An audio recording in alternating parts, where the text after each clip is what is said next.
That was a response. To me, you said right. And to my response to you is now leave it with the 2 points on the board. Nobody on the Giants scores no more. Do we win the Super Bowl? No, we don't. Yes, because it's 2-0.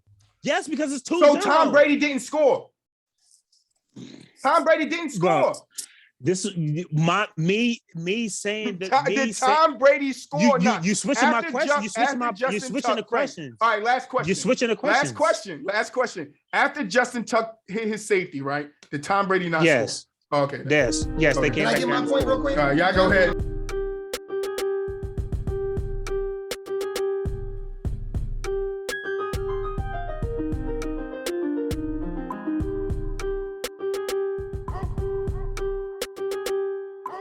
How about them Titans, huh? Yeah, they don't scare me, but they gotta win. Ready?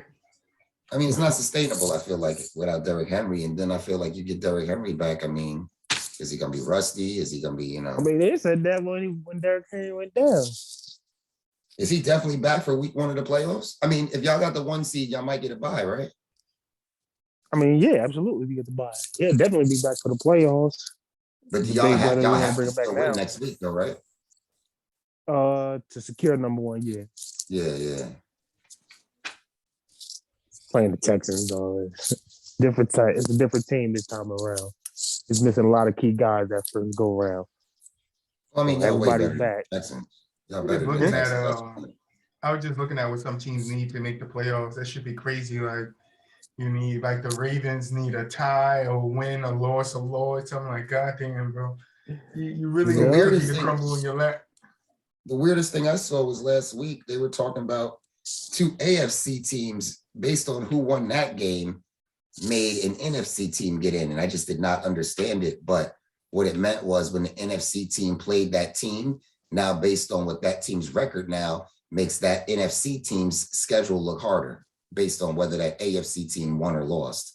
So that was weird. I wasn't used to seeing that. I don't like that little fucking schedule hard and weak schedules this, and I don't like that shit. You play the people they put in front of you, and that's it. It's not your fault if they trash. But then a lot of people put a lot of stake into a lot of teams, and everybody puts stake into the team they like. Namely the Dolphins. Everybody was high on the Dolphins with them going on that 7-game win streak. Nobody was really taking into account the teams that they would beat and the quarterbacks that they had to play until they finally beat the Titans. And now it's they didn't play anybody. Now it's nobody believes in Tua. But prior to the game, everybody was high on the Dolphins. So it's just weird.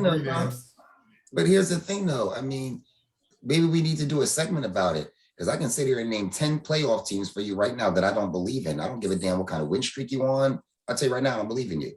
So no team needs to not be given credit if they go on a 7-game win streak. I think it's hard to say the Dolphins is a good team.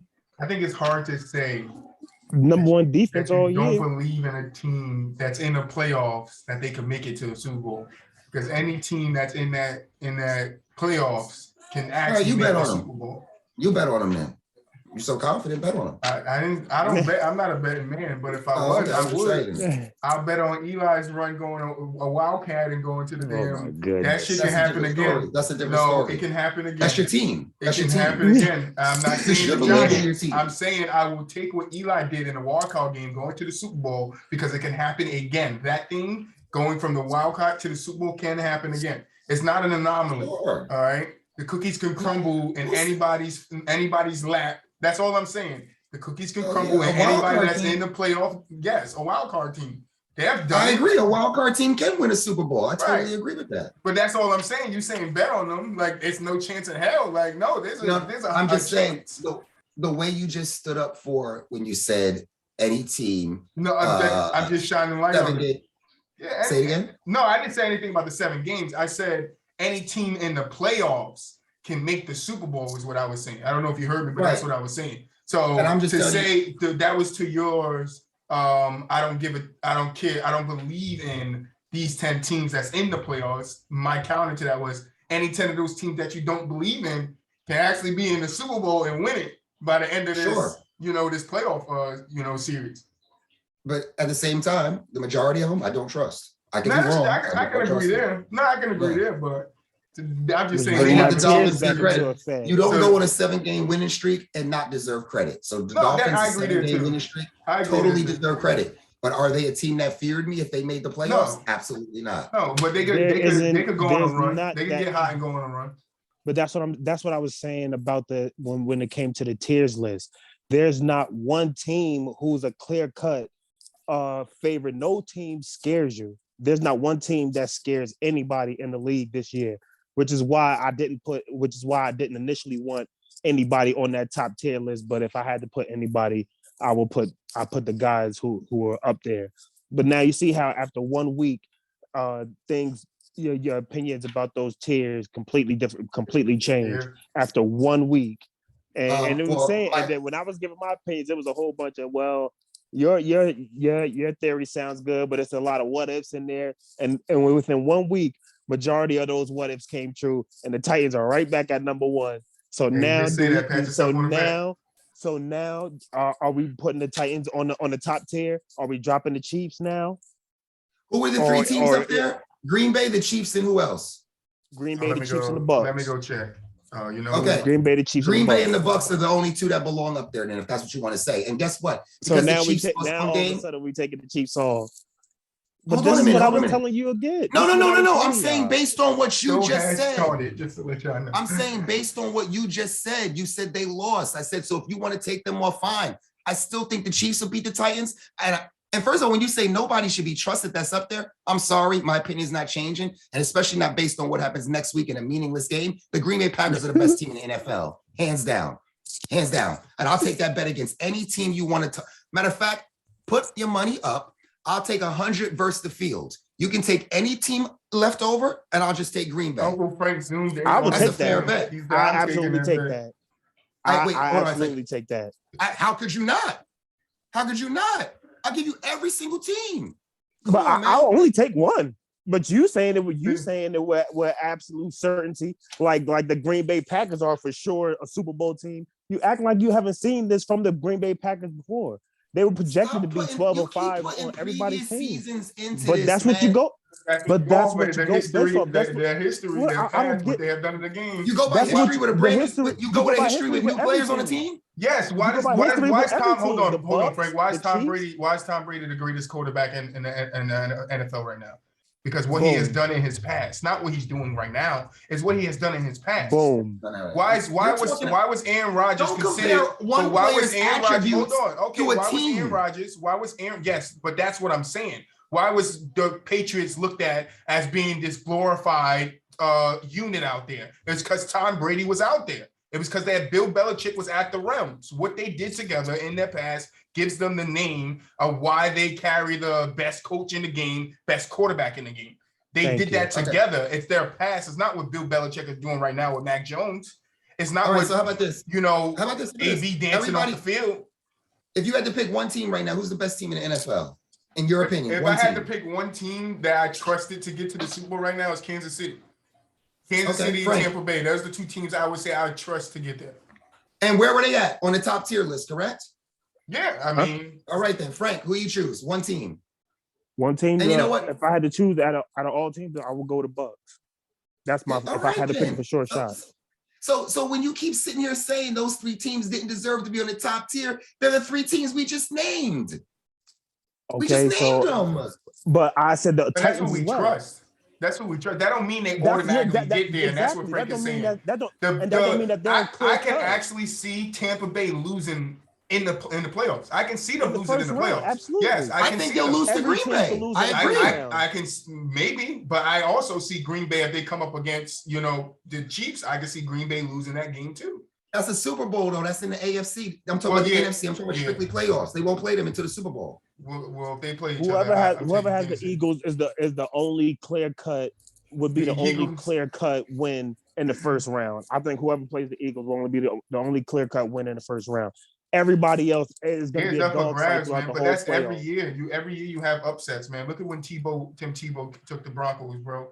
Nobody thought he was going to beat the Steelers. Well, listen, look when the Titans beat the Patriots. And you Look at guys had the Titans beat Titans. the You guys had the Titans in the good category. Y'all was calling the Titans a good team. But now they're number one. But now they're the number one team in the league. So and you're without Derrick Henry, and mind you, Derrick Henry is coming back in the playoffs. And just a quick stat about Derrick Henry. He's still 6th in rushing and hasn't played since week 8.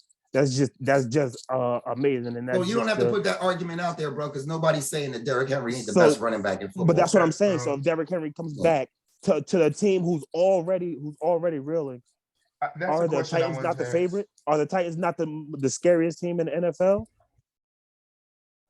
Wait, say that again. With Derrick Henry back, is the Titans the scariest team in the NFL? Well, since y'all like to go by pass so much,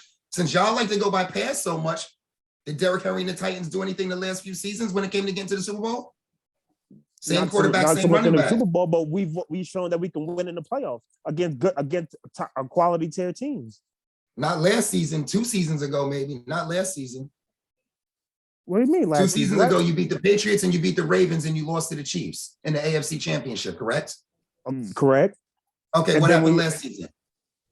What happened last season? We won the first round and then we lost the second round. We lost the division. Who'd you beat in the first round? That's what I'm trying to remember who we beat in the first round.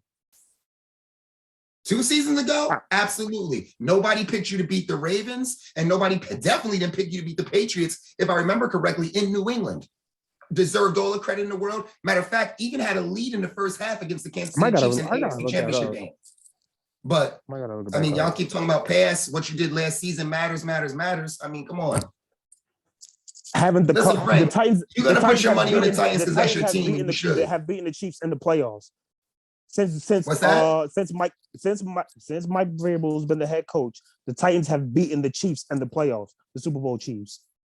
So we've shown that we can beat them. We've beaten the Ravens in the playoffs. You beat Kansas. Wait. You beat Kansas City. You beat a Pat Mahomes led Kansas City team in the playoffs. No, we beat a Kansas City team in the playoffs. Oh, what's that got to do with now, though? Pat Mahomes wasn't the quarterback. We don't got a conversation.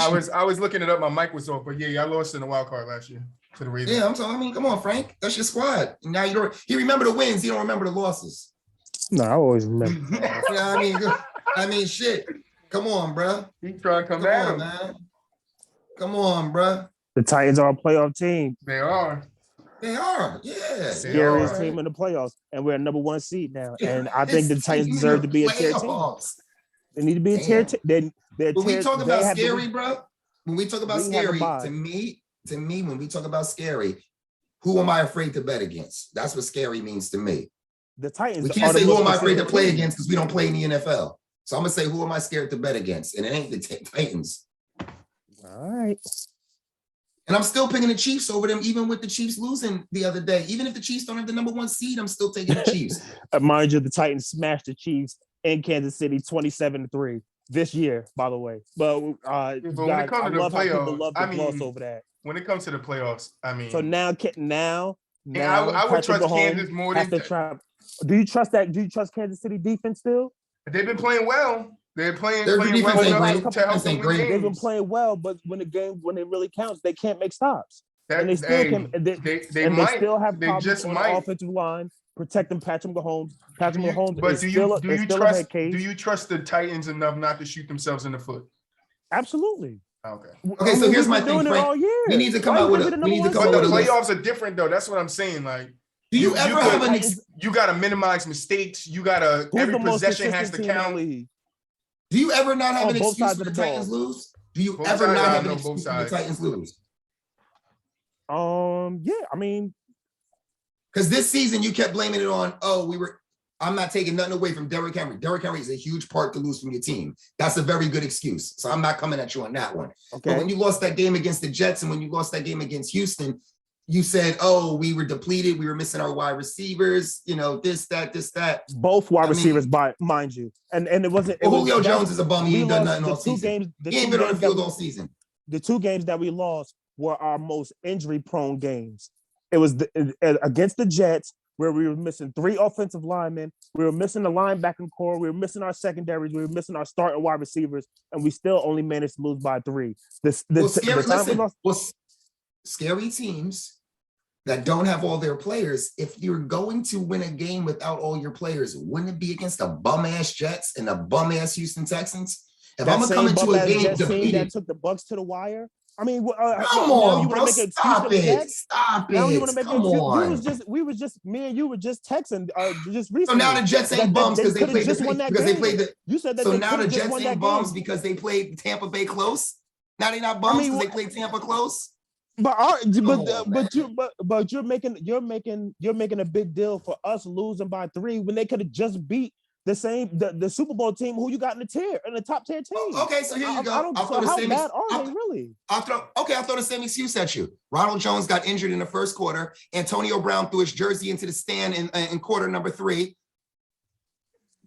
No Leonard Fournette. No Leonard Fournette. No Chris Godwin.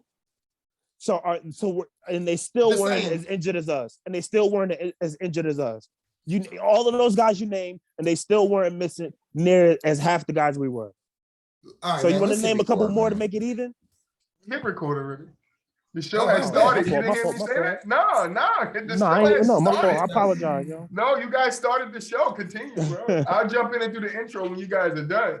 The show has started. Let's go, man. Let's go. I mean, we can get it started. The show has started. The one thing I am don't pick and choose when you want to make cases for bad teams. No, listen, hold on a minute.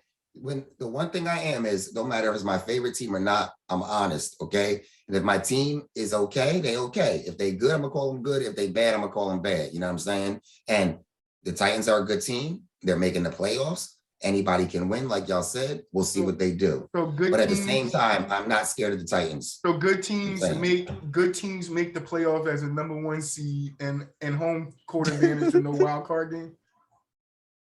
Say it again. I said good teams, right? Not tier 1 teams. Right. Good teams make the playoffs as the number 1 seed with a bye week with home court advantage. Good teams without their star player, mind you. No, I'm just talking about the bump the players. I'm just saying when you call a team a good team, is that what a good team does? That's what a good team does. Finish number 1 seed overall in the conference, gets the bye. Well, I mean, hey, listen. They don't give you yourself, Troy. You yourself just said a minute ago you take the Chiefs over them, right? Yeah, but I didn't say. I would say the Texans and the Chiefs are a great team.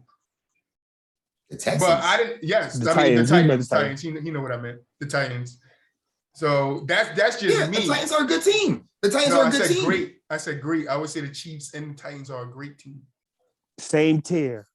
Thank you. That's all I wanted. That's what I would say. They belong on the same tier. But I didn't have no say in the tier. I let you guys do that. All right.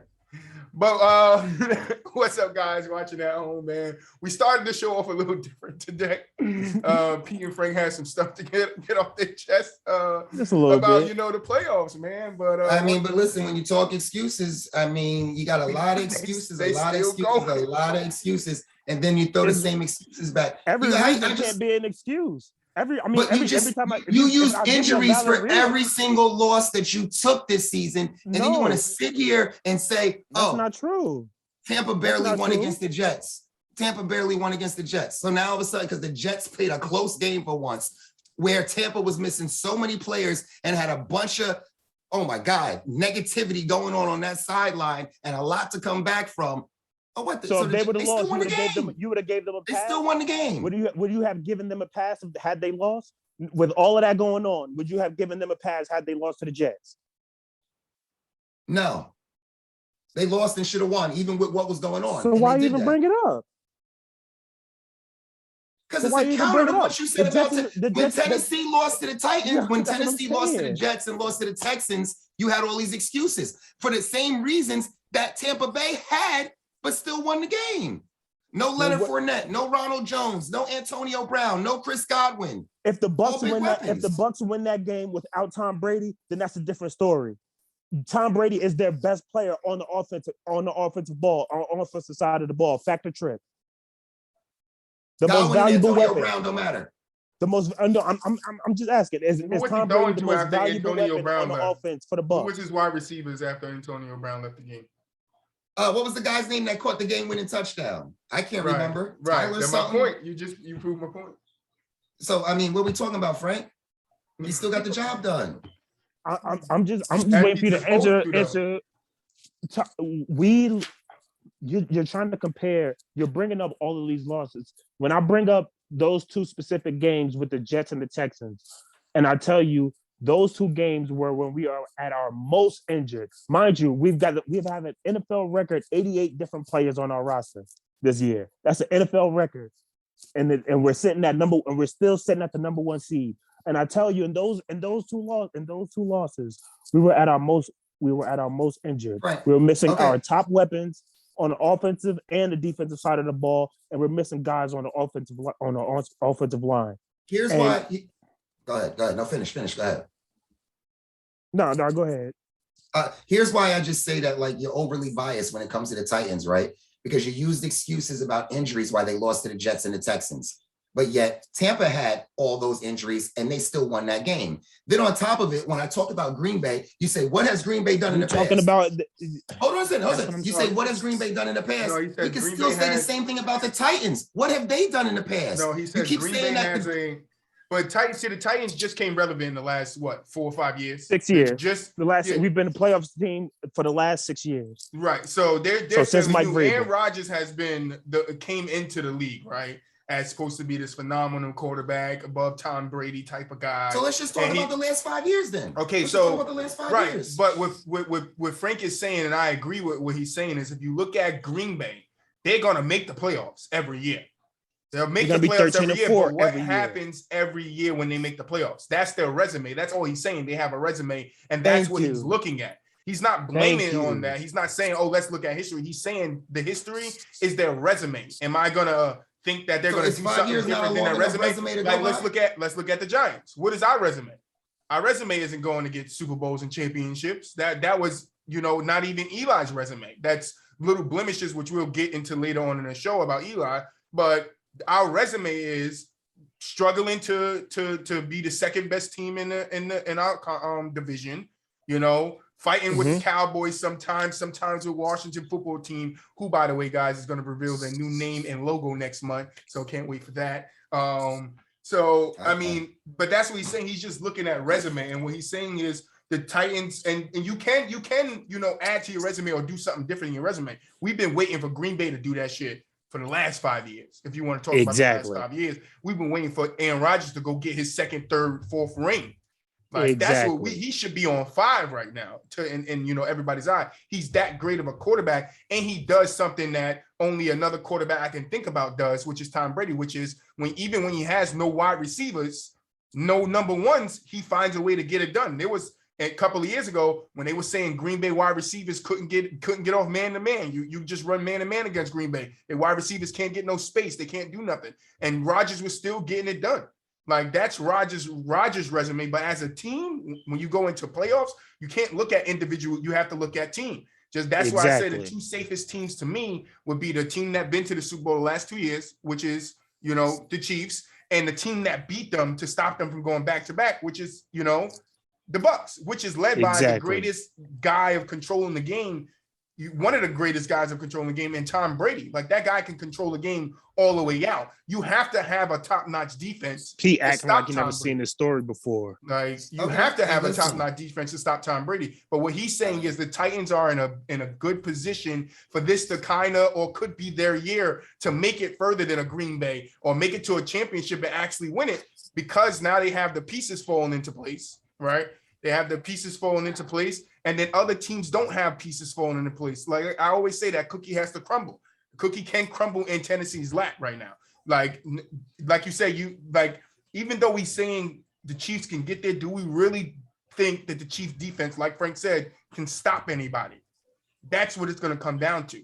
We're going to have 54, 56-point games when you're going against the Chiefs, because everybody in this playoffs kind of has a high-powered offense or can move the ball and put points on the board. So that's why I said in the beginning, when you say 10 teams, that you're not scared of, those 10 teams can become real scary real quick, because all it takes them to do is do what Eli did and the Giants did and go on a run. I know how it works. You make the playoffs, you have a chance. That's the whole purpose of the playoffs. But at the same time, I mean, nobody's going to sit here and say that, oh, these are the 3-4 favorites. I mean, The odds makers in Vegas make a list of what the odds are based on who they think is going to win the Super Bowl and who they think should be at the bottom of that odds list. Are they right every time? Say it again. Are they right every time? No. I think that's the point. That's what an underdog is. You're just being a fan. You're just being a fan of the sexier players. Those are the only reason. Aaron Rodgers and Patrick Mahomes are the only reason why you guys are considering those guys as the Super Bowl favorites. You're not taking account the whole teams, both sides of the ball. How teams come together. Why does the past matter with every other team, but the past don't matter with the Titans? So you mean to tell me that nobody's supposed to take into account that Pat Mahomes has been the best quarterback in football probably since he's been in the league? We're not supposed to take into account that the Chiefs have been in either an AFC championship or a Super Bowl the last 3 seasons? If we take also going to take account, but we're going to take in. Well, also when you're talking about that Chiefs, the Chiefs pass, you got to take into account that this is their worst year with Patrick Mahomes as a starting quarterback. This is their worst year offensively and defensively. So we can't continue to look at them as the same team in the past. You can't be scared. They went on an 8-game winning streak. And they put up 31 points yesterday. On Sunday. They went an 8-game winning streak. They put up 31 points on Sunday and lost by 3 in overtime. And they were up by 14 at the half. What are you talking about? I mean, but it's just the defensive side of the ball. It's just the defensive side of the ball is what I'm saying. So it wasn't just the defensive side of the ball because they stopped Patrick Mahomes from scoring, which is why they were able to come back. Man, you got to think about if you put up still have trouble points, on the offensive line. If you put up 31 points, as far as I'm concerned, you didn't have trouble with the offense. If you put up 31 points, you didn't have trouble with the offense in that game. He had 28 in the first half. What are you talking about? I don't agree with that. He had 28 of those in the first half. If you put up 31 points, let's say that game, would you take that stance if those 31 points came in garbage time? How many games are not close and in garbage time they become close because the other team stops really trying and lets this team come back and score? Well, it depends. Are my starters still in the game or did I put backups in the game? All that matters. You can take account either which one because I've seen starters and backups do it. I didn't see starters stay in the game and not do what they're supposed to do. This is the 1 week. And mind you, on this show, you guys have repeatedly said how the Bengals offensive line is terrible and inconsistent. That's that same team. And now you expect somebody to be scared of that Kansas City defense? I don't think nobody is who can't even get at who can't get after. I think teams go into playing Kansas City with the mindset that we could do what we want on these guys. The only thing we have to worry about is stop Patrick Mahomes. If we could stop Patty from doing all these crazy, making all these plays, he's going to kill himself. Right. Let Patrick Mahomes beat himself in the playoffs. Stop him from extending plays. We got this because most of the Chiefs deep big plays come from Patrick Mahomes extending the play. Finding Tyreek. And he doesn't have great numbers in the Super Bowl. But that's what I'm saying. But even in the playoffs, who's scared of Patrick Mahomes? What numbers have he put up? We're not talking about the Super Bowl. It's the weapons around him. I'm just talking about the fear factor behind the Kansas City Chiefs, which is why everybody is so scared of the Chiefs because of what they've done previous years. This is not the same team from previous years. It's not the same defense from previous years. It's not the same offensive line from previous years. So the fear factor is not there. Nobody's scared of the Chiefs, which is why the playoffs is so wide open right now. And mind you, it's wide open with the Tennessee Titans not having their best player. So you plugged in their best player with home field advantage. How are they not one of the scariest teams in the league? It's just baffling to me. The one thing I'll beat around that.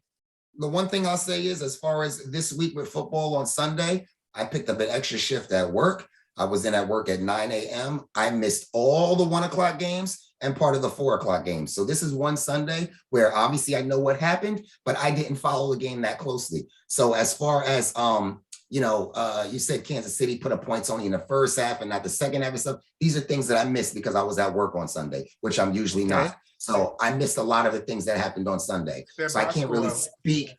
I'm sorry? It's to check the box score out. Yeah, like I said, that's all I saw. That's it. I didn't catch the games live or anything like that. Yeah, me either. But there's a I'm couple. Just saying, when you don't catch them, just check because what I do is I'll just check the box score out and I'll look quarter to quarter and then I'll look at stats. I turn on ESPN and put on highlights usually. Oh yeah, I used to watch the NFL show, Red Zone. I watch NFL Network. I watch highlights. You know, and I'm a big red zone guy on Sundays Yeah, anyway. I put on NFL Red Zone. I think that they give you a lot of stats there and stuff like that for you to catch back up on the games. But man, that was during fun, fantasy man. Football season, all I watch is Red Zone. During I won my fantasy fantasy Sunday, football champion right NFL here. Red Zone. Champion, it's over there. I can't grab the ring, but I got my NFL. I got my NFL fantasy championship. I gotta go get a belt. I need my belt. You said that wasn't a money league, right? Nah, that was the NFL league. That was the NFL fantasy league. The NFL has like a free app and stuff that I do it on. But next year, if we keep this gang together, like I said before, we got to get a fantasy group together and put some money up on our line. Well, I mean, even if you get this gang together, you're still gonna need a few more guys. I mean, you can't run a fantasy team with 5-6 dudes. Oh, that's right. I changed it. That's right. When your camera go off, you disappear off the screen now. Yeah, I was just checking them out. Nah, it's all good. But let's get it started, man. I kind of like the way you two started the show today, bro. I kind of like getting into a conversation in the beginning. You know, we might have to get some respect on my Titans. We might have to change that, Pete. I kind of like that. Get into like a little conversation and then start the show up so everybody get warmed up and stuff. Because you two, like, if the Titans lose in the playoffs, you won't see Frank until NBA season. If you guys, I'll be here. If you guys when you guys watch this back, excuses with a bunch of excuses. I'll be here with a bunch of excuses. I'm gonna come up with a list. What excuse is Frank given for the Titans not being in the playoffs this week? When you guys Brown got injured in the first quarter. Oh, Tannehill was playing with a bad right thumb. Oh, Derrick Henry was still rusty. All my excuses. But when you guys watch this back, when you guys watch this back, you're gonna love it, bro. Because y'all faces went from tired to energetic, and y'all guys started getting it. So I think this is the way we start the show off for now, Pete. We might have to talk about this because y'all both went from here to like, all right, we ready for the show. Just want to get some respect on them Titans, man. Ready for the show. So let's get it started, man. We're gonna stay on the football since y'all started on football, but I just want to thank you guys at home for watching on YouTube. If you do want to listen, we are up on Spotify, Apple Music, Google Podcasts.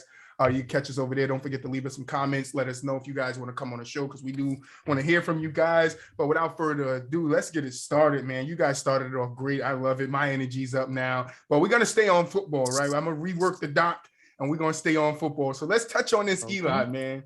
Let's touch on this. If you guys are already hot on football, let's get this Eli. Frank, I'm going to kick it to you because, I mean, it's only right. You asked the question. So the question is Eli Hall of Famer? The answer is absolutely not. He's great enough to be qualified for a Hall of Famer. Like most analysts have stated, his stats are good enough. Those Super Bowl rings are only going to get you a butt so far when it comes to the voting. They projected him to get top 15, get around the top 15, but that's where it peaks for him. He might get in on his third or fourth try, but is he a Hall of Famer? Absolutely not. Does the numbers tell you that he's not a Hall of Famer? His wins and losses tell you that he's not a Hall of Famer. And if anybody else can prove me wrong, I mean, you can give me your numbers and I'll debunk everything statistically. I mean, winning wise, I mean, you're gonna bring up those 2 Super Bowls, and if you just want to run off those 2 Super Bowls, then I mean, be my guest. But if that's all you got to get Eli in the Hall of Fame, then good luck on your arguments. So Eli leading the Giants all time, all records don't matter. That's not going to come into play when people are looking at votes. Eli being 11th all time in comebacks. You can put him in the Giants Hall of Fame. It's not putting him in the Giants. It's looking at his career as a totality, right? When you go into the Hall of Fame, your career is looked at as a whole. That means everything that comes along with it. Eli leads the Giants all statistical stats. That's going to come and play. Voters are going to be like, okay, we got it. It might not mean much to you guys, but they're going to look at it like, okay, it does mean something. Like most quarterbacks. Down the list. The Giants Hall of Fame, it matters. It don't matter to the other NFL teams and players and what they did. This is my first time hearing this Giants Hall of Fame bullshit. What? The Giants Ring of Honor. All the Hall of Fame quarterbacks they have. I mean, you got to name a bunch of. We talked about that ring, and I told you that Phil, because you said besides Phil Sims, I will give you that. Like statistically, and I don't think Phil Simms is a Hall but, of Famer. But you also got to think about the league before Eli came along, right? Before Eli was able to throw these balls. Could you also say another thing, right? Without taking into consideration, because you got to take into consideration of the time Eli played in. When did we start seeing 40, 50 touchdowns by quarterbacks? Recently. In Eli's league, if you go back, the cap out was like 30. It was like 32, 34, 35 touchdowns quarterbacks were throwing, including Tom Brady. We looked at it the other day, right? You don't start seeing really 40, 50 until, you know, Eli's at the end of that career and then he can't keep up with quarterbacks. I would agree that Eli couldn't keep up with Tom Brady throwing 50, Peyton still being able to throw the ball until his neck really gave out on him. Phillip Rivers doing his thing because Phillip Rivers has some years with him throwing 40, 50, I think he had a year where he threw almost 50 or 50 touchdowns or something like that. But Patrick Mahomes is the guy that comes to mind when you think about the recent 50 ball of touchdowns, right? So we can't say that's a normal thing. So when you're looking at Eli, you got to look at Eli in his time, right? He's never been injured, right? So he has the best stats you can ever have, right? Which is longevity, which is, durability, right? So that's going to come into the play. I understand you don't like the 2 Super Bowl rings, but the one that's going to look at the one that they're going to look at the most is when he beat the 19-0 or 18-0 team, right? That's going to be looked at. Eli did something there. He came from a wild card, won 2 chips, or 2 Super Bowl MVP. Yeah, people are saying that gets him in the final top 15. No. There are people in the Hall of Fame, right, that have done less than what Eli has done and are still Hall of Famers. So why wouldn't Eli get in? Now, like we said, a couple of weeks ago, we're asking what ballot. Like I said, I think he should be first, but that's just me. That's me being biased. But I said second. I think he gets in second ballot. That's my honest opinion. I think Eli gets in second ballot. I think he has enough of a resume for them to not put him in first. He has enough of a resume without those 2 second. Super Bowls. Without those 2 Super Bowls, you can't say without. But that's what I don't like that argument. I don't like the argument that you say without his 2 Super Bowls because those are only 2 years. So of what? He did it. Career. How many rings does Ben have? Take away those 2 years. But how many rings are you going to take away Ben's 2 rings? No, right? But if you made a case, but I'm saying it's not about making a case. That's in his career. No. That's a part of his career. Why are you so afraid of the question? No, I'm not. I answered it last. Don't say I'm afraid because I answered the question last week. It's a lot of tap dancing around the question. I mean, you can. No, I'm not taking away Eli's. I told you this last time, bro. I'm not taking away Eli's championship. No, but it goes into my question. I'm saying without those 2 championships. I know what he's asking because he asked me this. He asked me this a couple of days ago. Without those 2 championships, does his resume still make him a Hall of Famer? That's all I'm asking. I could agree to no. I would say no. I would say no, but with his rings, yes, he's a Hall of Famer, bro. He's 11th in all-time comebacks. 11th in all-time comebacks. It's not even about his runs. You're saying that like that's number 3. Yeah, he's right out of the top 10. He's played out of the top 10. He's played Thompson. Clay Thompson was 77. Eli's 11. Right? He's Clay Thompson. Can I be the design vote? Yo, your argument was shot last time. I mean, I think you're killing it more. You're killing Eli's argument more. You can go pee. I apologize. Nah, you good, bro. You still got more to say. Go ahead, bro. No, that was just some insider. Yeah. Oh, okay. Yeah, I think Eli's a Hall of Famer. I'm not going to get into the first ballot, second ballot stuff. As far as I'm concerned, if the man makes the Hall of Fame, he's happy. First, second, third, whatever. Sure, you want to be first, but whatever. You know what I mean? One thing I'm going to say real quick. I disagree with Troy. Just because you're the all-time leader for the team you played for, I mean, that just shows that you played your whole career with one team.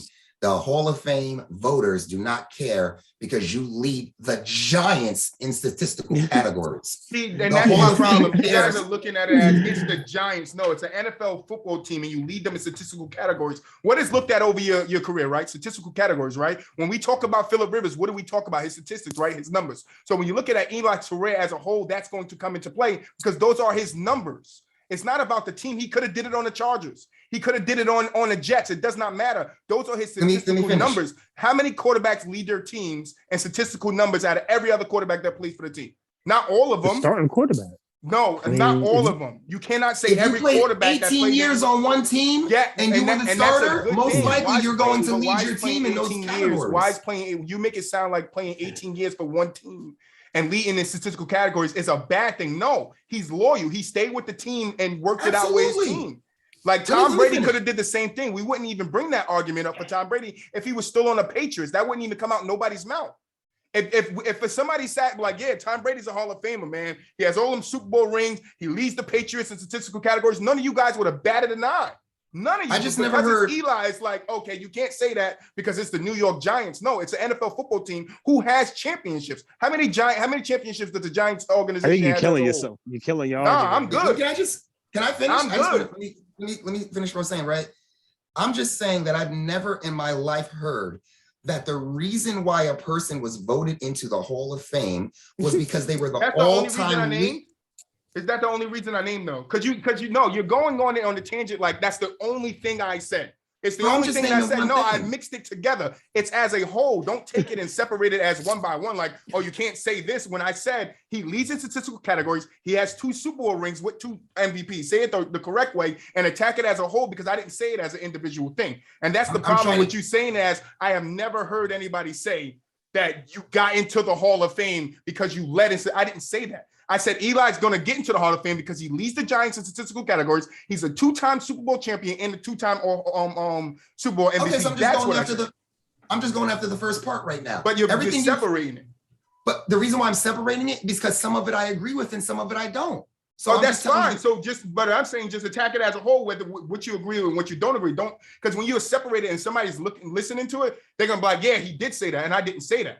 You guys did the same exact thing on our last episode. You guys sit here and you started separating what I was saying, and then I said there's teams not playing game plan to let one person score and the other people don't. You guys dismissed me, and then Pete, you said it, and everybody, Frank was like, yeah, that's true. But I said it. You guys do this every time. So when you do that, you're gonna mislead what I'm saying, right? Because when you just take that part and you're saying, oh, you're saying he should get into it. This is what you said. You're saying he should. I never heard anybody say a person should get in to the Hall of Fame just because he leads a statistic. I didn't say that. You're misconstruing what I said. Okay, and that's all I'm saying.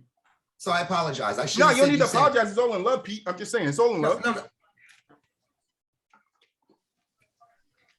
I'm saying maybe I shouldn't have said just because. Yes, you gave 3-4 different reasons for why you feel that way. All I was saying was the one reason, and I'm on your side, bro. I'm the biggest Giants fan. There's nothing but Giants stuff hanging up down in this basement with me right now. I'm a huge Eli fan. I got 10 pictures of Eli hanging up right over there, okay? So I'm on your side. Yes, Eli Hall of Fame. Yes, Super Bowls. Yes, beat the Patriots. Love him to death. Wish he was still playing instead of Daniel Jones. I'll be the first to admit, okay? All I'm sitting here saying is that I'm not using because he led the Giants in all the statistical categories as a reason, because I don't think the Hall of Fame is using that as a reason. Because you led one team, the team you played for, and you played with them for 15 plus years in a league that when you played is a passing league, I would think you should hold all the passing records for that team you played for when you played 18 seasons for them. So I just feel like I can't give you credit for that. That's the one thing where like you are giving him some credit for that. And I feel like Frank said, yeah, Giants Hall of Fame, you give him credit for that. Giants Ring of Honor, you give him credit for that. But overall Hall of Fame vote, I would take that part out of it because I just don't feel like they're using that as a plus for Eli to possibly have an argument to get inside there. As far as regular season stats, one thing that does matter for you getting in the Hall of Fame, Eli does not have the regular season stats. He just doesn't.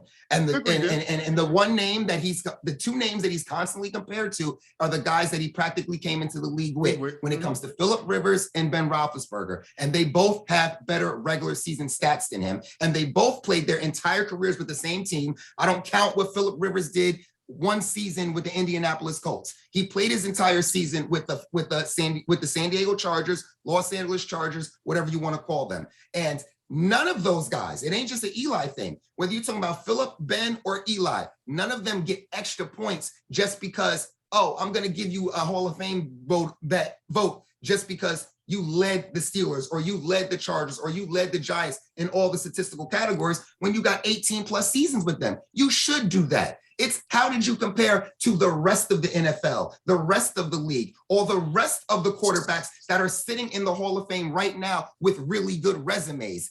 Now, what puts them in is that Super Bowl thing. That's what I'm waiting for. You can't take that away from them. And what makes you kind of overlook the stats that might not be that great in the regular season is the fact that he's got 2 of them.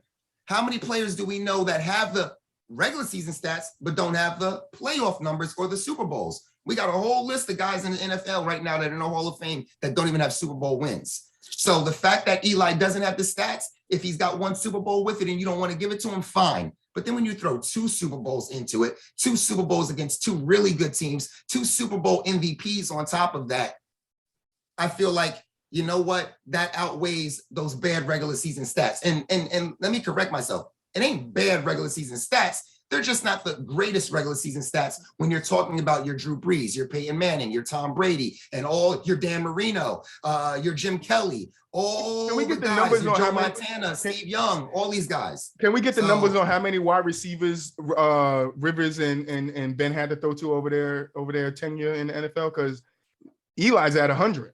It's 97 receivers Eli had to throw to in his 18 career span. That's a lot of wide receivers.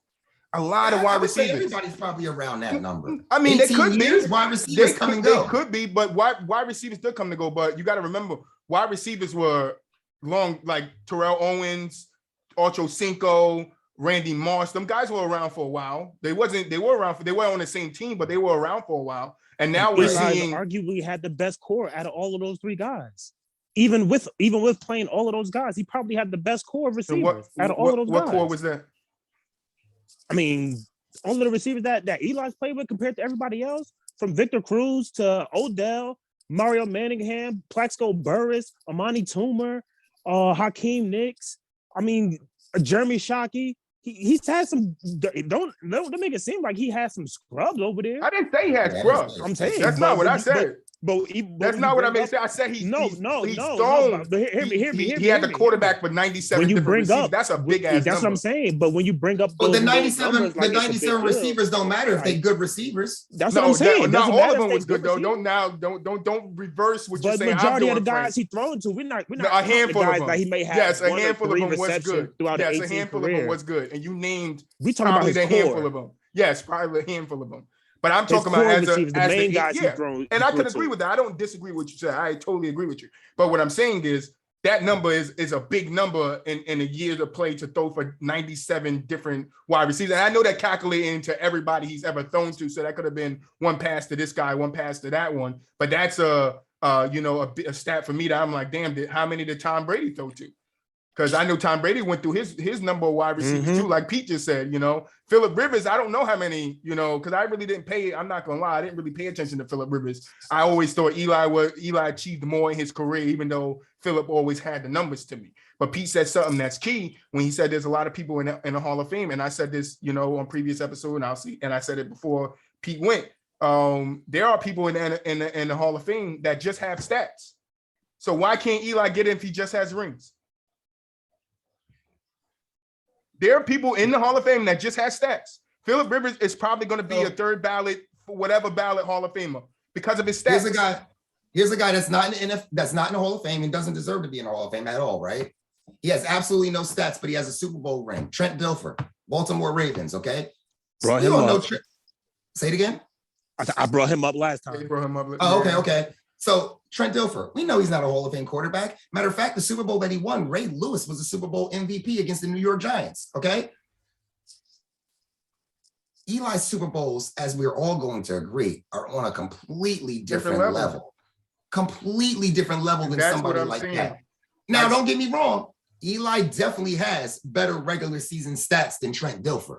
But at the same time, if we all can agree that Eli's regular season stats, besides the fact that he's been an Iron Man and didn't miss any games, that's literally the only thing about Eli's regular season stats that I can sit here and say look good for his Hall of Fame eligibility. Everything else that Eli did in the regular season can be compared to a lot of other quarterbacks that are not in the Hall of Fame and don't deserve to be in the Hall of Fame.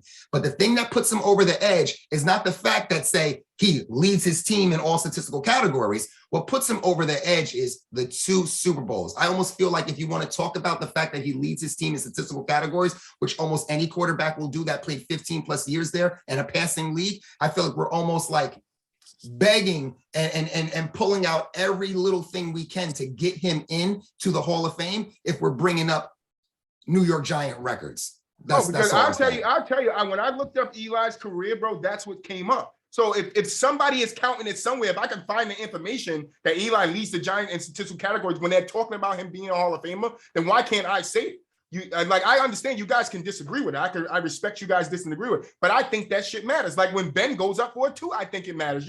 Because if he did not do it, if Eli did not do it, then we'd be sitting here like, what else? Like he played for them 18 years. He doesn't lead in statistical categories. We will hold it against him. So why can't I hold it for him when he gets it done?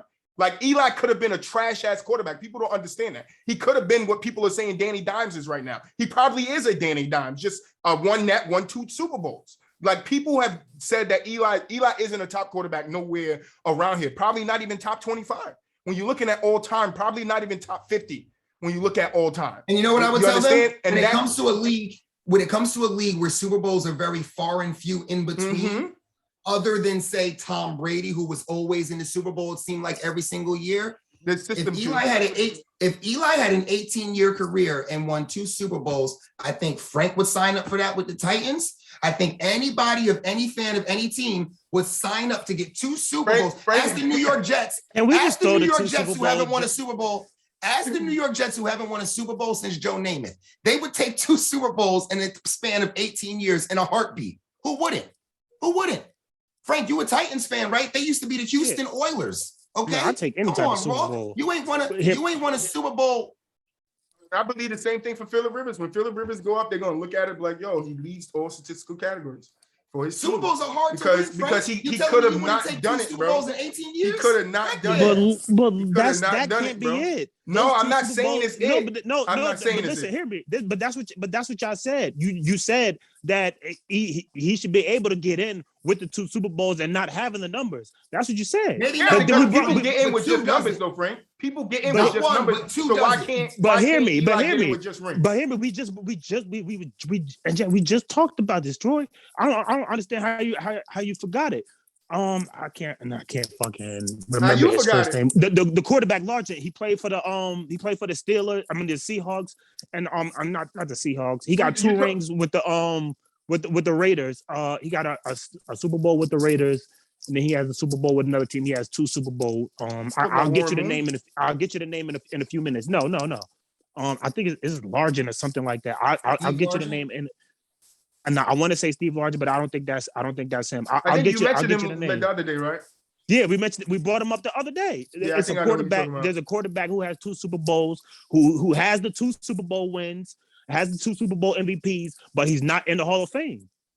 2 Super Bowl wins and 2 Super Bowl MVPs. Super Bowl wins. I think he might have one. He might have one MVP. I'll double check, but he could have had 2. He beat an undefeated team to stop. Now you keep moving the goalposts. No, I said this. Did I not say this? It doesn't matter who. It doesn't matter who you beat in the Super Bowl. It doesn't matter who you beat in the Super Bowl because when it gets to the Super Bowl, it's the best 2 teams. Yes. On that day, you don't necessarily have to be the best team to win the Super Bowl. You just have to play the best game. Either year they made it, bro. Oh my God. Frank. Yo, see, here you go, Troy. You're killing yourself because you just said. How many times I listen. Hold on. How many lives I got? I killed myself. Just listen. Just hear me. You just said that it's plausible for teams to make it to the Super Bowl as a wild card team when we were discussing teams like the Dolphins. So why are you just gonna totally dismiss the fact? But you said with the Giants, you acting like the Giants had no possibility. No, I'm not saying that. What I'm saying is, and I said this to you before, you're killing yourself. No, I'm not killing myself because I'm alive. That's just what you said. I'm not a zombie. I'm here. I can only give back what you give me. No, what I'm saying is right. I agree with you. A wild card team can make the Super Bowl and win it. I agree there. But what I'm saying is, right, you said, right, the best 2 teams made it that year.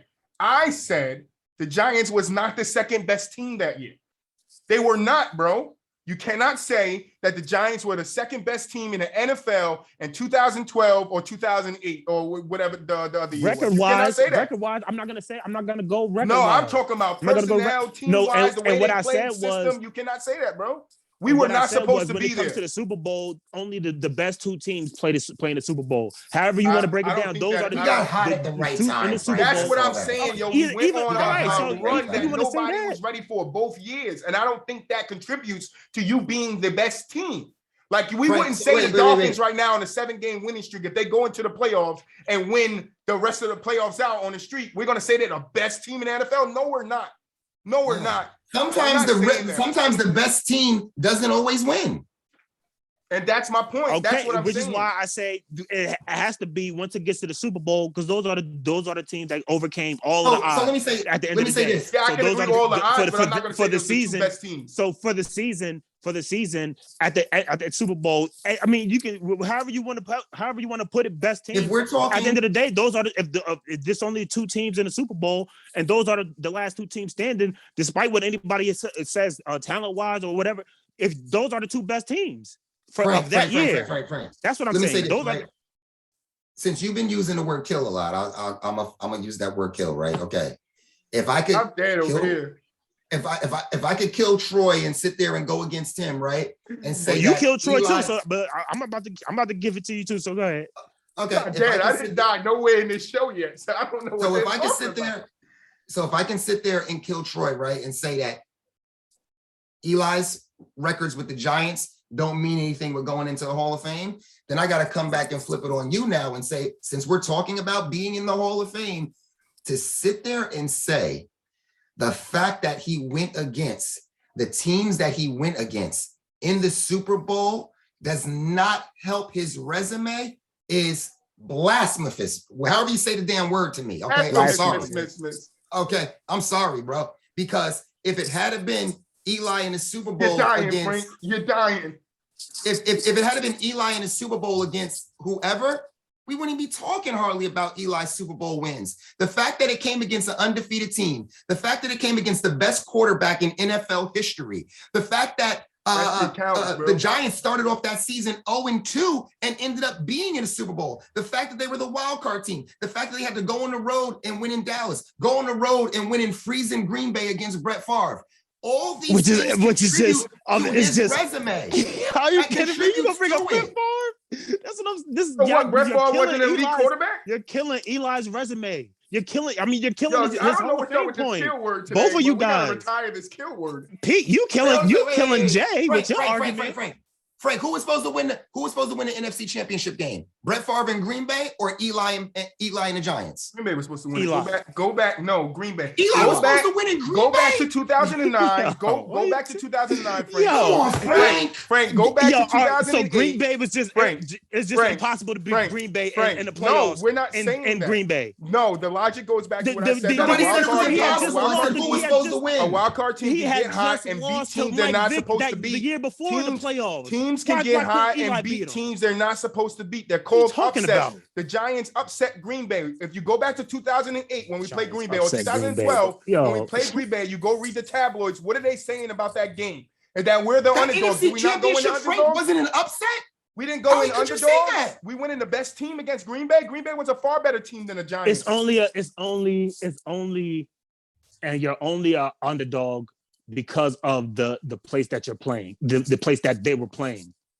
No, had they been on the road, had Green Bay been coming to the Giants would have been the favorite. They were only the favorite because they were going into Lambeau. And guess what? Do you know why they were going into Lambeau? Because Green Bay was the #1 seed. That's why they had to go into Lambeau.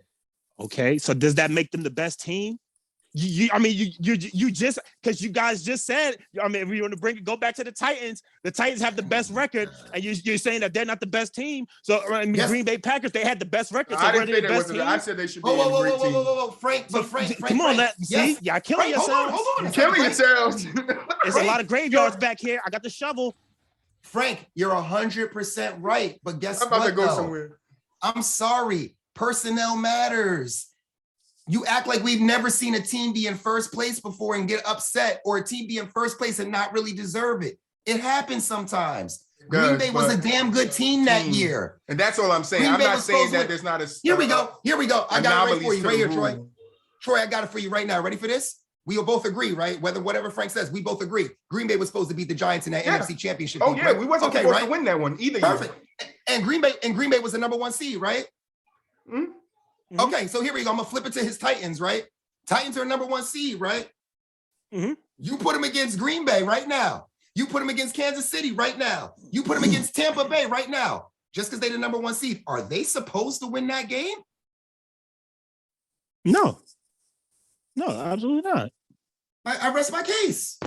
But my argument for the Titans seed. was my argument for the Titans was surely on recognition as a top tier team. That's it. That's not me going hard for the Titans. Is not me saying that the Titans deserve to be a Super Bowl favorites. That was never my argument. My argument was just basically the Titans to get recognition as a top tier team. Yeah, that's what I'm saying. But it's different. That's what I'm saying. So I think you're not killing my argument because that was what I think Pete just said helped your argument. I think what Pete just said helped exactly. That's what I'm saying. I think what you just said, Pete, you helped it. No, I'm not to stop this. I'm not. Green Bay as a number 1 seed against the Giants. I was going to say that. I agree, but I agree with where Pete is going. What Pete is saying is yes, they're the number 1 seed this year. Might not be supposed to win. If the Titans go in the Super Bowl, right? Hold on, I got it right here, right? If they go to the Super Bowl, right, and they play, or they go to the conference finals, right, and they play,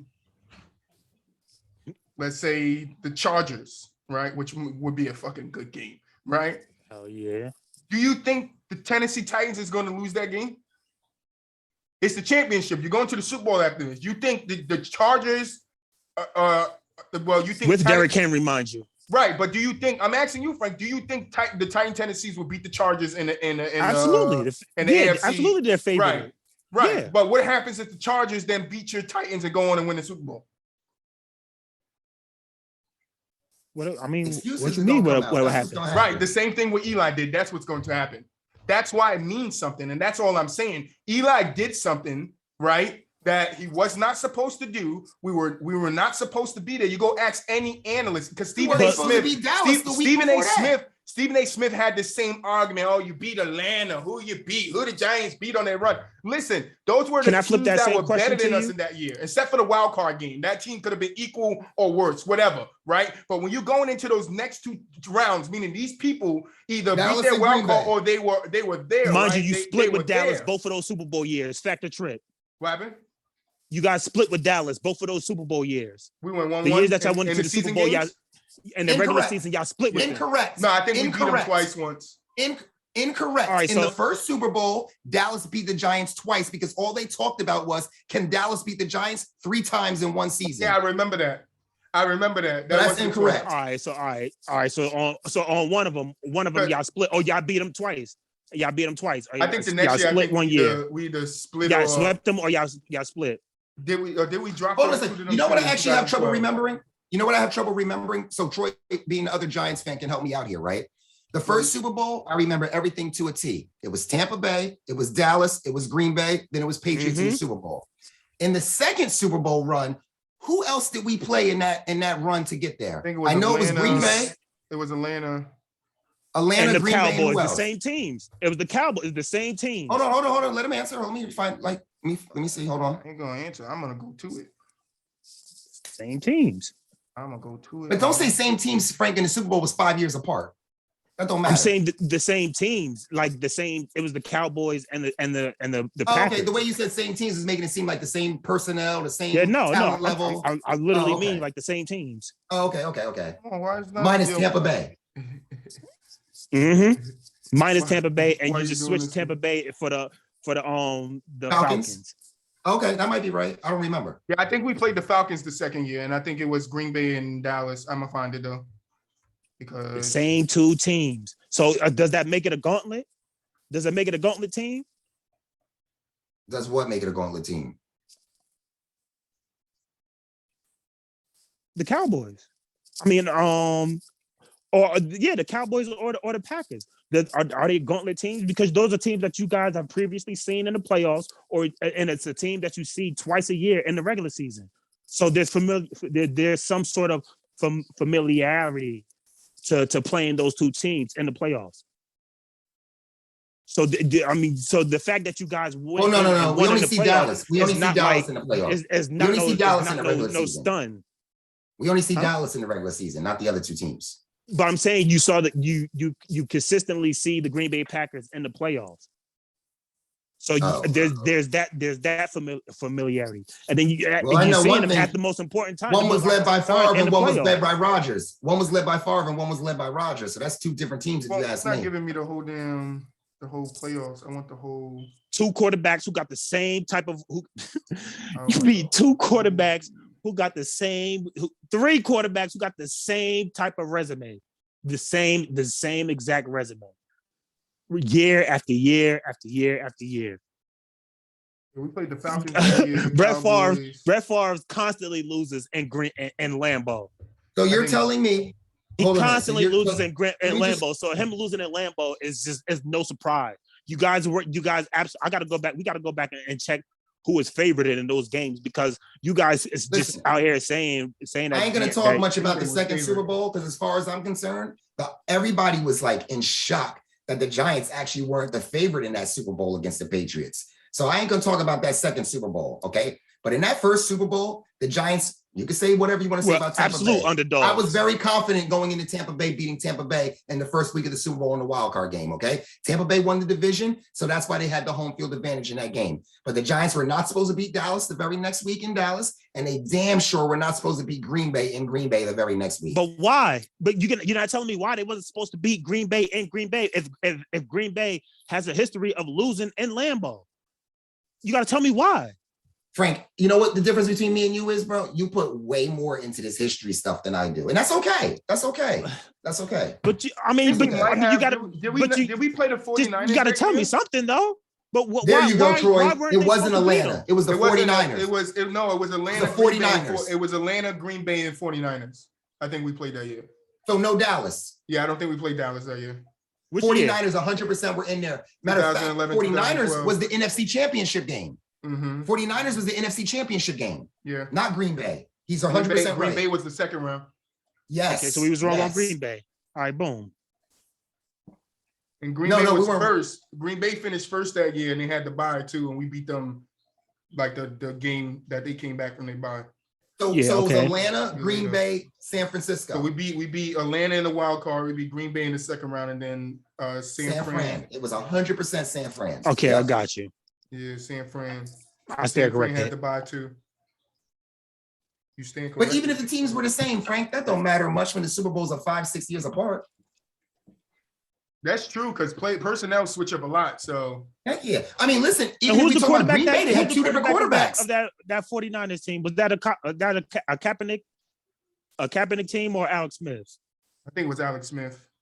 I was gonna say no, maybe. 49ers. See, the thing about Alex Smith and his tenure with San Fran was that man got benched a lot for different dudes and then always got his job back. It was Alex Smith. But while you're looking for that, just real quick, because I don't want to get off Eli and why Eli isn't a Hall of Famer. You know, it seems like not even second or third ballot. No.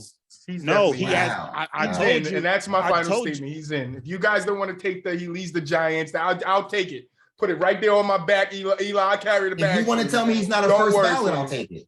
I'll take it. You don't want to count his damn stats for the Giants. Second or third, but this is what I'm saying. This is the two Super Bowls are the reason why he's even getting the recognition. But if you have to get how past many people beat an undefeated team in the Super Bowl? All right, that's just what I'm saying. You keep on going so back. Frank, how many people did it though, Frank? So do you think that? So are they the best team? Are they the best wild card team to ever win a Super Bowl? Yes. I don't think so. No, they're not.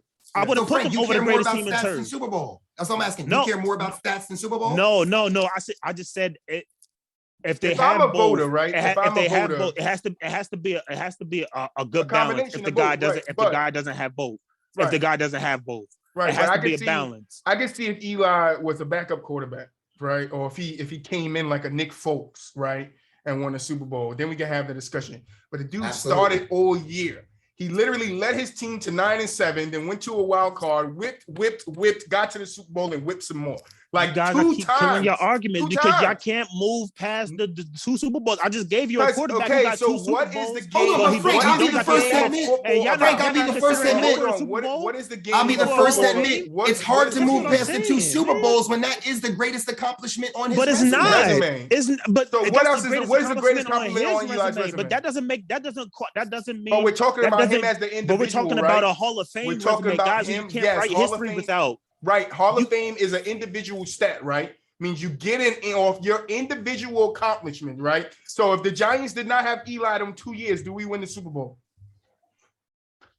I mean, it depends on who's the other quarterback. No, we don't. It depends on who's the quarterback. Because if you tell me no quarterback is going to take 12 hands off of him and throw the ball with his eyes closed. If you telling me Phillip Rivers and Ben Roethlisberger is the other quarterback, is the quarterback of your team, then yeah. No, Phillip Rivers ain't winning no titles. If Tony Romo is the quarterback of that Giants, Phillip Rivers had a better team than Eli, and he didn't win no damn championships. And you're gonna tell me you put Phillip Rivers on a worse team? You're gonna say if you put Phillips, he had a hard path, so he didn't win them. But if you put him on a worse team, he's going to win them. Frank, do you realize how hard it is to win championships, bro? I'm just asking one question. If your team won 2 Super Bowls in a span of 6, if your team won 2 Super Bowls in a span of 16 years, you'd sign up for that, correct? As a fan, just me being a fan, just winning Super Bowls. Yeah, if you tell me anything's come with Super Bowl, I'm going for winning, bro. You got people. But we're talking about a Super Bowl. We're talking about a Hall of Fame career here. That really has only but so much bearing on a Hall of Fame career. A Super Bowl win has no bearing on a Hall of Fame career? I said it has only so much bearing on a Hall of Fame career. Even 2 I just gave you a quarterback who has 2 of them. But that's what I'm saying. You can give me a quarterback that has 2 of them in the way that Eli's won them. That counts. The way you win, that's what I'm saying. Y'all keep moving. But did this guy? It doesn't matter. Listen, he won a Super Bowl. We're gonna agree to disagree. Right? It doesn't matter who he beat. We're gonna agree to disagree. You think Eli shouldn't be in? We both think Eli should get it off his 2 Super Bowl rings, right? Because they mean something. What he has done in those 2 years means something. He has done something for the Giants franchise. Yo, we could be in a drought like the Texans. When the last time they won a championship? When the last time the damn Texans won a championship? When the last time the Titans won a championship? When the last time the Dolphins won a championship? And the Titans we could be the Jets right now, but we can literally say, yo, in the last 10 to 15 right years, now? we won a championship. The Texans are an expansion team. Who else did you say is an expansion team? The Titans can be considered an expansion team. No, they can't. They moved from Houston to Tennessee. Exactly. We completely relocated. So the Raiders are that's the definition of expansion, bro. Expansion is a new created team. We are a new created team. Because there's a team in Houston again. You shipped cities and changed your name. There's another team in Houston. So all right. What are we talking about? We got more topics to get to, all right? And I don't want you guys to run out of time. All right? I want to finish this episode the way I have it set. That's not an expansion team, bro. Last thoughts on Eli. Last thoughts on Eli. Get him out, and then we got to move on. The Texans are an expansion team. All right, my last thoughts on Eli. We spent too much time on Eli. All right? Great argument. My last thoughts on Eli, real quick. Amongst the QBs in his era who've thrown over 2,000 pass attempts, Eli is 5th in touchdown passes, but he's 5th in interceptions. He's 23rd. He's ranked 23rd in adjusted net yards per pass throughout his career. He's 33rd. Ranked 33rd in completion rating throughout his career. He's been a top 5 quarterback. He's been a top 10 quarterback only 5 times in his career. And out of those 5 times he's been considered a top 10 quarterback, he's never been ranked higher than 8th. He's generationally amongst his own peers, he's generationally ranked 6th amongst the quarterbacks of his era. He's 17-17 in wins and losses, and he has a 3-2 in his touchdown to interception ratio. So that does not qualify as a Hall of Famer at all. I agree. Absolutely, 100%. And you can add in 2 Super Bowls. That's enough to get him recognition. That's all. That's enough to give him Hall of Fame recognition. He's good enough to be a finalist, but you forget to that be man's even a name third is or fourth Manning. Hall of So listen, it's not. real simple. You forget it's real his simple. name is You Manning. need a combination of both, or you need His to last be name don't have nothing to do with what he's doing on the field. So no, it doesn't, but it's gonna have something to do with that nigga getting pushed in the Hall of Fame. See, now we go into everything outside of what he's actually put on the field. Like you said, we spent enough time on Eli, so that's what I'm saying. Everybody should get their point, and let's move on, man. All right. I got you. Last thing I'm gonna say is I totally agree. Super Bowls, championships, and your stats throughout your career, to me, are the two biggest weights, hands down. Matter of fact, be honest with you, you could even take it to another sport. You can even say even in basketball. As far as I'm concerned, your championships and your stats are your two biggest weights. If you only got one and not the other, that one has to be super, super high to get it. And one Super Bowl does not make that go really high. But two Super Bowls, the way you won the two Super Bowls, the fact that you got the two MVPs, the fact that it came against an undefeated team, the fact that it came against a quarterback that's looked at as the GOAT, yeah, that makes those regular season stats that weren't so good all of a sudden look like, you know what, man? He might have not had the regular season stats, but everything else is definitely Hall of Fame worthy when we got 1,000 quarterbacks sitting in the Hall of Fame right now that can't ever come close to Eli Manning's playoff career or Super Bowl career. You got playoffs. You got people right now that are in the Hall of Fame, my Dan Marinos, plenty of people in the Hall of Fame right now that were like, damn, I may got all these regular season stats, but I would love to have Eli's Super Bowl career. Come on, man. Just saying. So Pete brought up something that's going to help me transition. He said something about the defense had nothing to do with nothing. He said something about MVP. So we're going to transition into the Steve Nash conversation I wanted to have, right? We're going to switch over to basketball. We're talking about football, right? So I want to ask a question. Did Steve Nash deserve his two MVPs? I think the years were 2005 and 2006. So let's start with 2005, right? So 2005, he had the best record in the NBA with 62-20, right? He shot 15.5 points, 1 steal, 11.5 assists, 43% from three-point line, 50% from the field, right? That same 50, 40, 90. That same year, Shaq averaged 22.9 points, 3.3 blocks, 10.4 rebounds, or 60% shooting from the field. His team record was 59-23. Tim Duncan averaged 20.3 points, 2.6 blocks, 11.1 rebounds, 50% from the field, and his team record was also 59-23. Now, Dirk Nowitzki that year averaged 20.6 points, 1.5 blocks, 9.7 rebounds. He shot 40% from the three-point line and 45% from the field. Right? In 2005, Dirk didn't get not one first place vote. All right. Nash got 65. Shaq got 80. Nash got 65. Shaq got 58. And Tim got 1 vote. And then Allen Iverson that year had 2 first team votes or whatever it's called. Sorry. So let's start with 2005. Do you guys think, those are the top 4 teams I gave you: Nash Suns, Shaq Heat, Tim Duncan Spurs, and then Dirk's Mavericks, which I think Dirk was like 54 and something that year. I forgot to put it here. Sorry. So just starting with 2005, do you guys think Nash should have won that championship? And if not, the MVP? And if not, who you guys think should have won it that year? I think Nash should have won it. First of all, when you talk field goal percentage with Shaquille O'Neal, I mean, come on, bro. The guy dunks all day. Yeah, field goal percentage should be high. As far as I'm concerned, it should have been higher than 60%, if you ask me. You stand Tim's was at 50 though. I didn't hear you. Tim Duncan was at 50 that year. So I mean, Shaq scored at a more efficient rate than Tim. Right, that's what I'm saying. When you're as big and strong and one-dimensional offensively like Shaquille O'Neal is, where most of your baskets are dunks, your field goal percentage should be super high. You're not taking a low percentage shots from the three-point line and away from the basket. You're in close to the basket. And let's be real, nobody had the size and body that Shaq had pretty much throughout his entire career. So when all I got to do is boom, dunk, boom, dunk, boom, dunk, Yeah, I should have a high field goal percentage. And I think you said he had a 60% field goal percentage. Shoot, that should have been up to 70% if you ask me. But that's no knock on Shaq or whatever. But the field goal percentage part of that don't really mean much to me. Say it again. You had some big men that could mess with Shaq's down in the paint. Mutombo, yeah, okay, yeah, all right. That would affect his field goal percentage. And same with Tim. Sure. Listen, the man ain't perfect. No, the man ain't perfect. He does have defense on him, so he's gonna miss a few times. I'm surprised you're still giving it to Steve Nash, though. Yeah, because I mean, I know you broke it down into like two parts, what he did the first year, and you're about to give the second year. Yeah, I'm gonna do the second year. I like to, when I'm talking, I kind of want to just I get them out in both, just because I just know that, like. Yeah, but there's different. There's one more person name that's in the second year that I didn't want to mix into the first year. Okay, there's another player that's in run for that should have won, that could have won. It's actually two.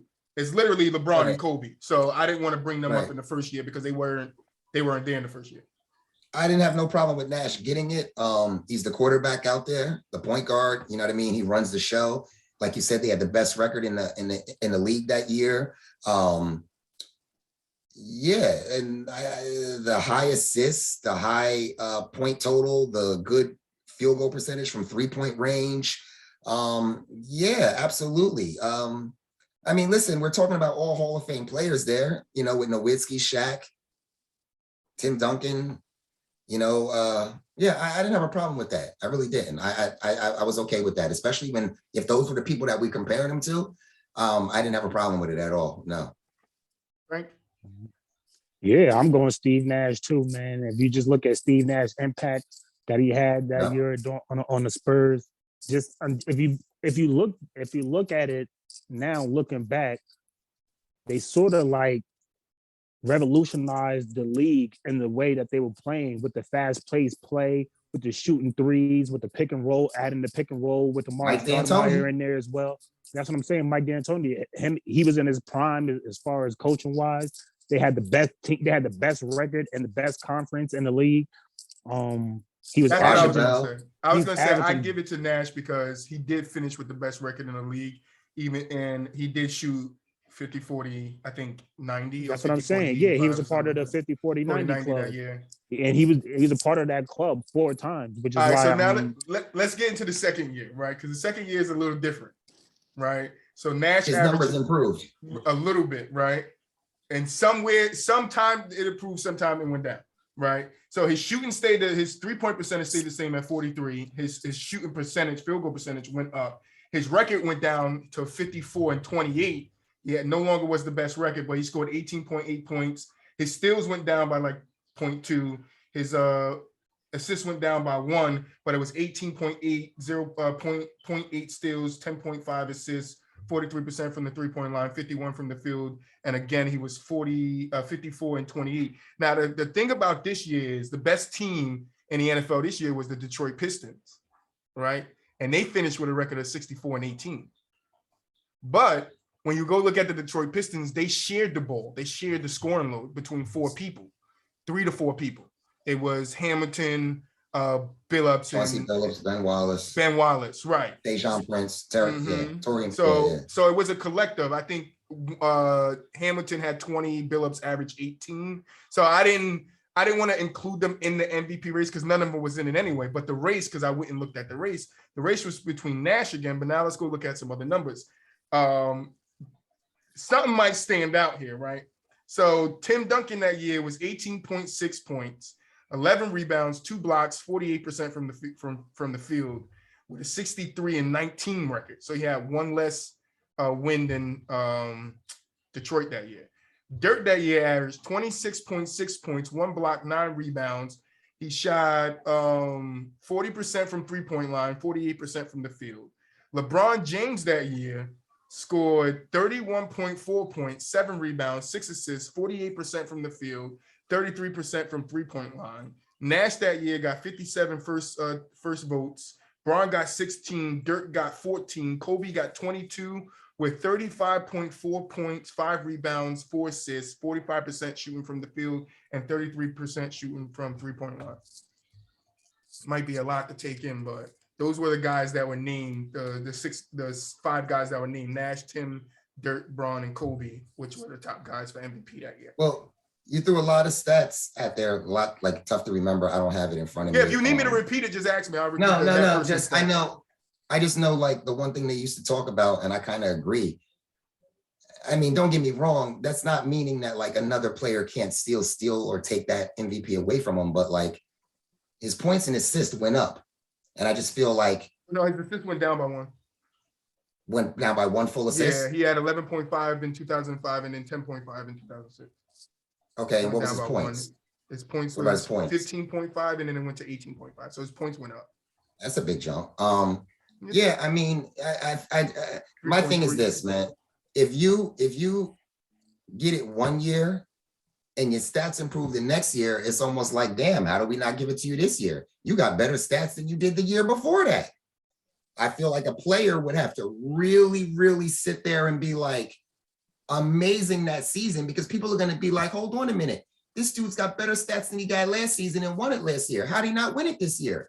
He has better stats this year, but doesn't get the MVP. So that's just a testament to like how good the competition got or how better the competition was the very next season, I feel like.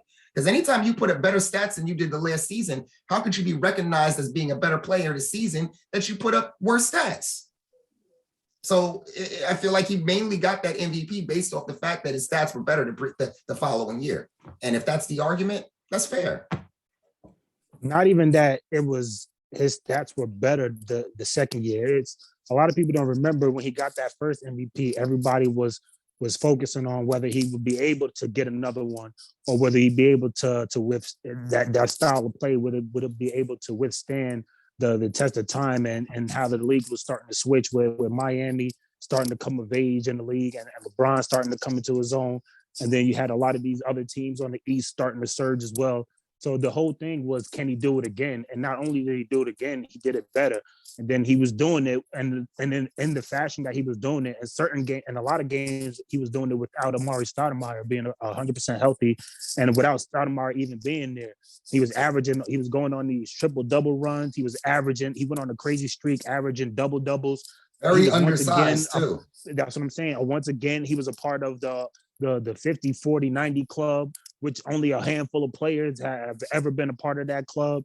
So, I mean, and just being able to do that in the Western Conference amongst the elites, amongst the teams like the Spurs, for me, that's why I think people were a lot more impressed with what he did that year than what he did the previous year. So, I mean, in that regards, I would say that he probably deserved it. I mean, you can look around the league and obviously see that it was other players better statistically, if you wanted to say that. But record-wise too, even team records, the record-wise finished, I think, 5th in record or 6th in records that year. But see, when it comes to right, but hold on. Somebody said, I heard it be said by, I forget what analyst was it, that one of the reasons why Nash did get his first MVP was because he had the best record in the league, right? He had 62 and 20. So now if we're going to the next year, and Pete, you said something that clicks in my head, improvement, right? He improved over his year. But if you look, who else improved over their year and had a better record than him that year? Dirk Nowitzki. His numbers went up also. Well, I feel like the main thing that's talked about when it talks about MVPs, and then you talk about is, are they a playoff team? They even say that when it comes to making an all-star. How can we vote this guy in the all-star game and he's on a team with a losing record? You hear that all the time. I don't feel that you need to win the MVP by having the best record in the NBA. And I do need to be a playoff team. I agree that, but that's what I'm saying. That was the narrative. You deserve to have a chance as an MVP. But that was some narrative around Nash's first one, that he led his team to the best record in the NBA, and it was by like 4 or 5 games. Like it was by like okay. 6, So now 6 games. That almost goes back to what we. But that's what I'm saying. Now if we take that into the second year, why would he then win it the second year? Because he's scoring 3 more points. He's averaging one more percentage higher on field goal. His 3-point is the same, and then his team record is 5th to 6th in the league now. Now you have the Heat's better than you, the Spurs are better than you, the Dallas is better than you, and I think Dallas was either 1 or 2 in records that year. So why wouldn't Dirk get the nod? Amari Stoudemire, that's what I'm saying. I mean, he was doing. Steve Nash started to do more with less without his other go-to option, which is, I mean, they was actually a real big on being injury prone. Joe Johnson had got hurt one of those years. Boris Diaw was a little tore up in some of those games. So I mean, they were dealing with a lot. Even though he was dealing with a lot, he still managed to maintain his stats being in the 50, 40, 90. I mean, the 50, 40, 90 club. He still managed to finish out and carry his team to the playoffs. I mean, I'm not going he to went say on just like a because crazy streak with those double doubles as well. Yeah, I'm not going to say just because he scored under 20 points, he doesn't need to be considered for it.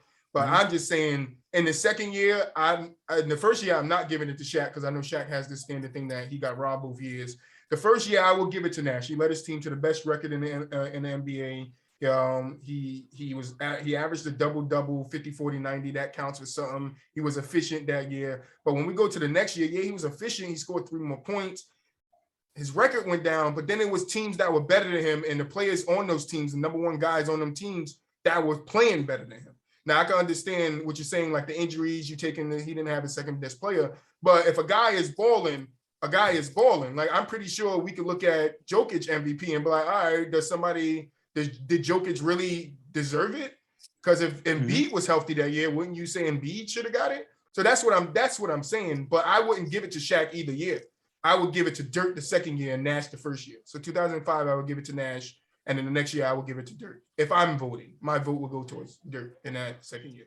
I think Kobe was robbed at if I had to pick anybody at one of those years. I think the year that Kobe averaged like 35 or 35.4, which I was going to get you too. That's a little insane. Like that, the streak 35, that 5, and 4 off of 48% shooting and 33 from the three-point line.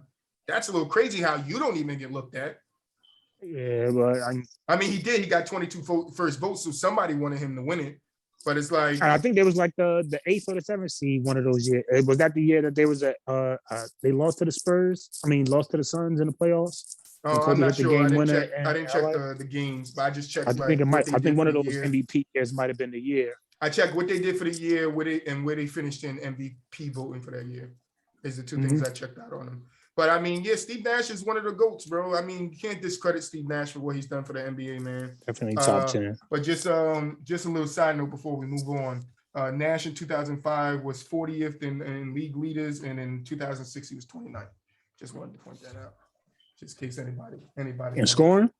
Yeah, and league leaders, yeah. Listen, Steve Nash was super undersized.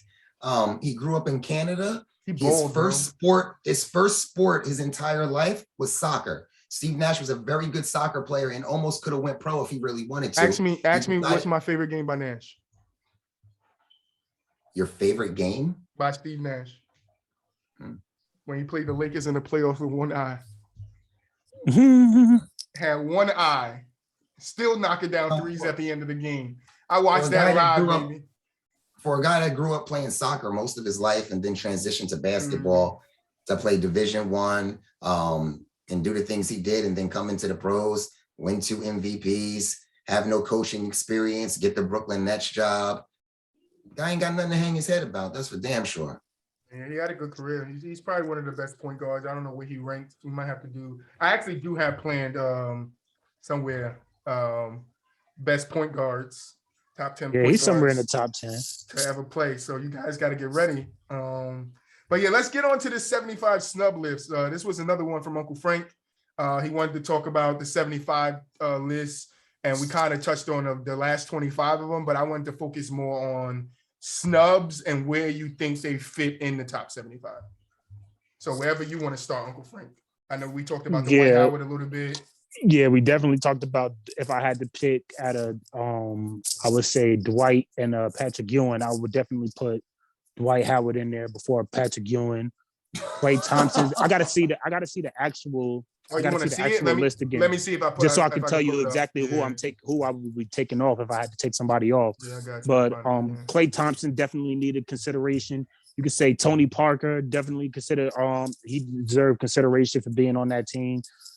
I understand T-Mac and Grant Hill. They had somewhat short careers, but in the time that they were healthy, I mean, they was arguably stars in this league. So I mean, you got to take that into consideration. But I mean, like I said, once I see the list, I'll be able to let you know who I'm taking off.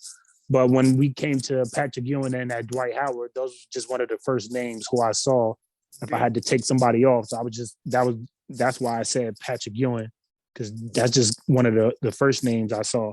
I mean, and if you want to go deeper into that, you can absolutely say that Dwight Howard deserves to be on the list before Patrick Ewing. I think what gave Patrick Ewing the nod is where he played and the fact that he was able to be the guy and where he played for as long as he was. But if you look at the numbers and the accolades and the awards, I mean, Dwight Howard by far succeeds. Can I ask a question? Patrick Ewing in those.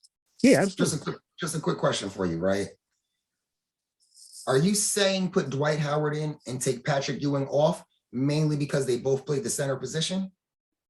No, I mean, that was just like I said when I said Patrick Ewing, when he had initially just brought up the list, and that was literally like the first name who I looked at. Because I was like, oh, okay. Because the reason why I asked that is because how old are you, by the way? 32, 33. 32. Okay, well, about to be 30. Okay, so I'm older than you, but at the same time, even with me being older than you, there's a few guys on this list that I'm not 100% familiar with as far as their careers. I think we're all very familiar with who Patrick Ewing was. We're old enough to know who Patrick Ewing is. So the fact that you chose Patrick Ewing to take off the list, I get it now. You said that was the first thing that popped in your head. Because if I was going to take anybody off the list, which I'm not even a fan of doing, I would probably take a guy off the list that I'm not familiar with. It wouldn't be Patrick Ewing. That's why I asked if you took Patrick off because he was a center. I mean, no. That was just one of the first names that I saw. I mean, there's a couple people who like I said, who I would take off. Dame Lillard. I would definitely take Dame off. Okay. Like there's a couple. I mean, Anthony Davis. I think Dwight Howard deserves to be up there before Anthony Davis. There's a couple young guys that should have been. There's a couple young guys that should have had to prove this.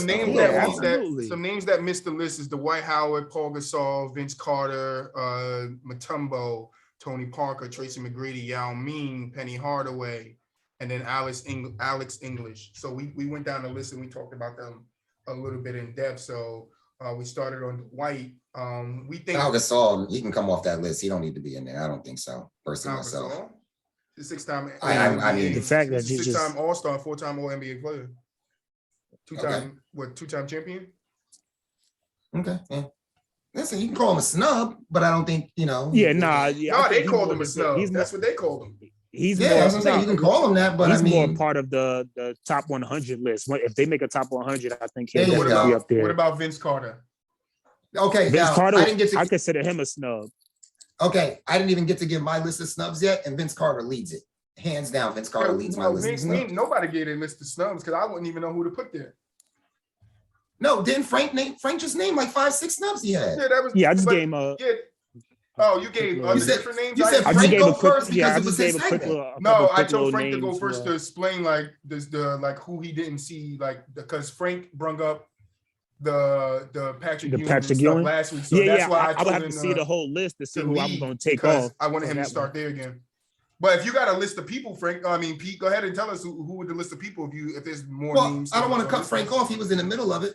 Because I don't want to say a couple names who I might have not said who you might say. So you can go ahead and give yours. I gave you the brunt of who I think really deserves to be up there the most. Dwight. I didn't hear you. Dwight. It was Dwight. Vince VC, Klay Thompson, Tony Parker, and T-Mac and Grant Hill. They're a little iffy, but right, but Pete, I like to hear from Pete. Yeah, I agree with your entire list, and the only name that I didn't have on there that you have on there is Tony Parker, and I'm sorry I missed that name because I totally agree. That's a name that should definitely be on the list. So as you said, Tony Parker, I actually wrote him down because yes, that's one name that I didn't mention. Other than that, I got all your guys, and like I said, Vince Carter leads that list for me. I got Grant Hill, Vince Carter, Klay Thompson, Tracy McGrady, Dwight Howard, and Penny Hardaway. And I just recently added the Tony Parker because that's a name I forgot about. I think Vince Carter definitely. Most of the names that's on this list. Only name that I don't see here, which I don't agree with, Grant Hill should have been here. And you guys said somebody, Klay Thompson. Why is Klay Thompson? Now listen, I understand why a guy like Grant Hill and Penny Hardaway considering the fact that they were so injury plagued. I understand that. I understand. Look at that. Who's that? That's Sam Bowie playing defense on Dikembe. Look at that. Sam Bowie. Yeah, I mean, so I totally understand with the injuries with Grant Hill, but I think it's safe to say if Grant Hill's not injured, if Penny Hardaway's not injured, their careers are, even Shaquille O'Neal. If you watch that Orlando Magic 30 for 30 documentary, Shaquille O'Neal, he looked right in the camera and said, he pointed at Penny Hardaway. He said, "This was Kobe Bryant before Kobe Bryant." Okay, that's what Shaq said. Totally agree. I feel like for a lot of people, I feel like if Brandon Roy could have stayed healthy, it would have been a different. Roy, that was my guy. I think if Brandon Roy could have stayed healthy, that was my guy. Else right now, bro. Yeah, Brandon Roy was very special. Good. He was special. Didn't you pose that question? You posed that question in one of the sports groups on Facebook. What was that, like a month ago? Yeah, I said Brandon Davis, Brandon Roy, and then there was another one. Can I throw 3 names at you, brothers, and you guys give me like an idea of what you guys think about these guys being on the snubs? Manu Ginobili, Derrick Rose, Joe Dumars. Derrick Rose, no for me. I don't think he should be on top 75. I think he falls into that injury list. Yes, with Grant Hill and Penny Hardaway. Absolutely. It wouldn't be fair to put him up there and not put those guys up there. But would Derrick Rose deserve more consideration than Dame? Would you give him more consideration than Dame? Or do you think what Dame has been doing these past 4 or 5 years has just superseded what you've seen from Derrick Rose? So in order to answer that, you have to ask yourself, did Derrick Rose play at a high level for a long enough time to is that equal to the high level that Dame has played for the last 4 or 5 years? You could just say D Rose first 5 years and Dame Lillard last 5. I don't know. If you're a player, if you're a current player right now that's on this list and your name is not Steph Curry or LeBron James, I don't want to use the word lucky, but you're damn fortunate to be on this list because your resume is not that long. So the fact, like even Klay Thompson, right? And I'm the biggest Klay Thompson fan. Say it again. Giannis is on the list. Yeah, okay, I agree. I'm saying like LeBron and Curry at least have years where it's like, okay, you're still playing, but you're at the tail end of your career. Maybe not Curry, but like you've done enough in a short period of time where it's like, okay, you deserve to still be on this list. And as great as Giannis is, and the fact that Giannis does deserve to be on this list, he still hasn't played long. So it's almost like for a young guy that's only got 5 years under his belt to be on this list. I don't like that. You got to be saying to yourself, like, damn, like be absolute. And even with Klay Thompson, right? I saw Klay Thompson, and I get it. You're a competitive person. You want to be on the list. You see your peers and your other players on the list, and you feel left out. So I get it, right? But even Klay Thompson, like, you ain't got a whole lot to be pouting about, bro. Like, don't worry, you'll probably get in the top 100. You know what I'm saying? Nah, they're gonna have to revise this. You come on, bro. Like, it's okay that you're not on that list, bro. It's not the end of the world. 10 years, Pete, Klay Thompson will be in the top 75 because they're gonna revise it. My thing with Klay was, but you know what? I didn't think was fair though, Troy. I didn't think it was fair, which they didn't do. But I didn't think it was fair if anybody off the top 50 got removed once they came up with the top 75.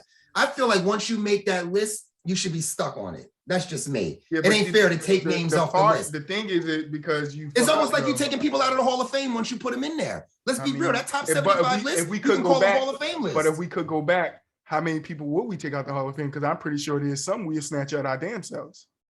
There's another topic for the show. I don't know about taking people out of the Hall of Fame. I'm just saying, if we but could, as far as ranking them in the top 75 of all time, if they was to go back and revise that's something the Hall that of could Fame, definitely bro, change. A lot of people careers be like, shit, I don't think you should have been here, bro. Like, I think you need to get the step, and this ain't the place for you.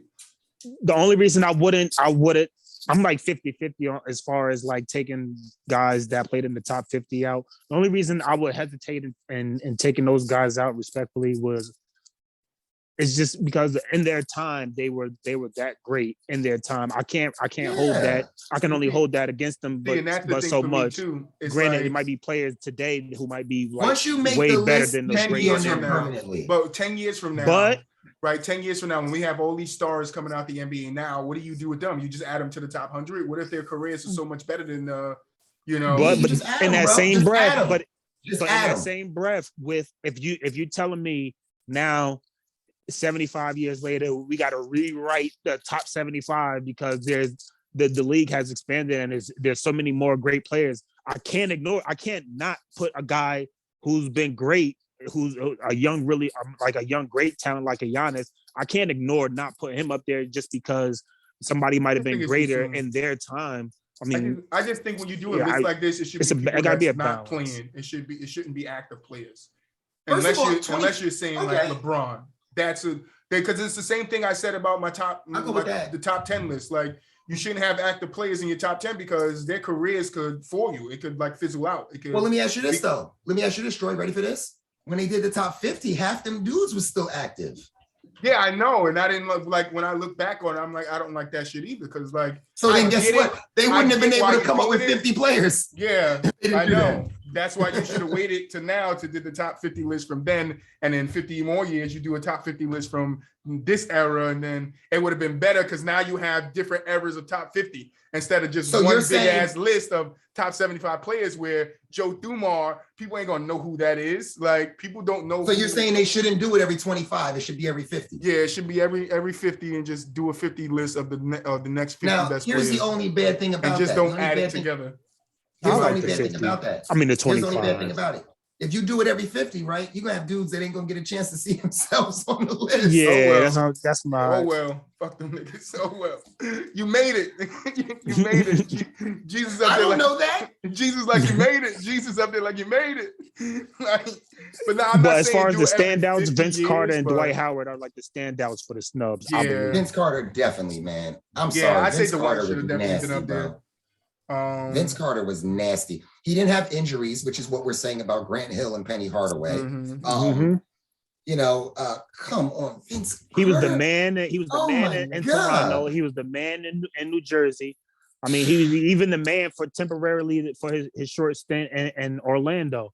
I mean, he's been a valuable piece, and when he's not the man, I mean, he's played.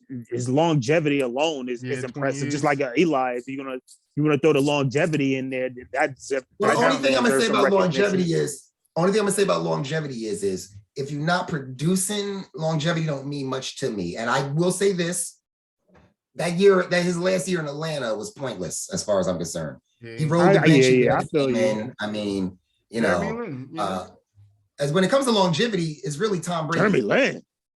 Like, nah. Who said that? No, I heard Jay Lin over there in the cut. He trying to act like I ain't here talking about Jay Lin. Somebody said Jeremy Lin? Yeah, don't get me started on Jay Lin. Who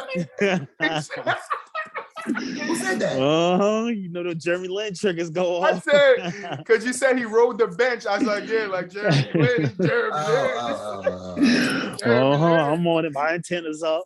You know what, guys? I'm sorry, man. Since we kind of freestyled the start of this show, Troy, I'm gonna have to freestyle something real quick. I talked to you about this or whatever, right? We're about to move into our last two segments anyway, so you got some time. All right, yeah. Let me say something real quick, Frank, because I watch every episode, whether I'm on the show or not on the show, right? Let him have it. Kill him. You kill him. I gotta say this, bro. Frank. You know, we threw the word "kill" out there. 9 lives, whatever the hell you want to call it. Okay. So y'all had a discussion a couple episodes ago, right? About like the whole Jeremy Lin thing, what's a superstar, what's not, and all that, right? And the episode you weren't on here with, it was me, Troy, and I think it was Melvin or whatever, right? And we were talking about, you know, to be a superstar, you got to be, you know, maybe like 75% of your talent on the court and maybe another 25% off the court. And you know what, for each person, that percentages might vary or whatever the case may be or whatever, right? But when I went back and watched the show the following week that I was not on, everything you talked about as far as the superstar list, because by the way, y'all completely flipped and dissected the original list of what's a superstar that me, Melvin, and Troy came up with.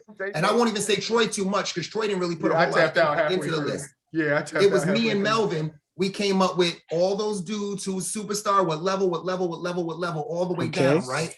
And all you base on what a superstar is the play on the court. You don't give any weight or value at all to what a person may do off the court. And I'll use a quick example. That's not true. Hold on a second. That's not true. Hold on, Frank. I know where you're going. Go ahead. Hold on a second. I'm going to give a quick example, okay? I watched the whole damn thing, Frank, and you said this, okay? And I'm gonna before I even say it, I'm going to say this. I'm going to do you like to do all the time. the good brother Uncle Frank. Okay. That's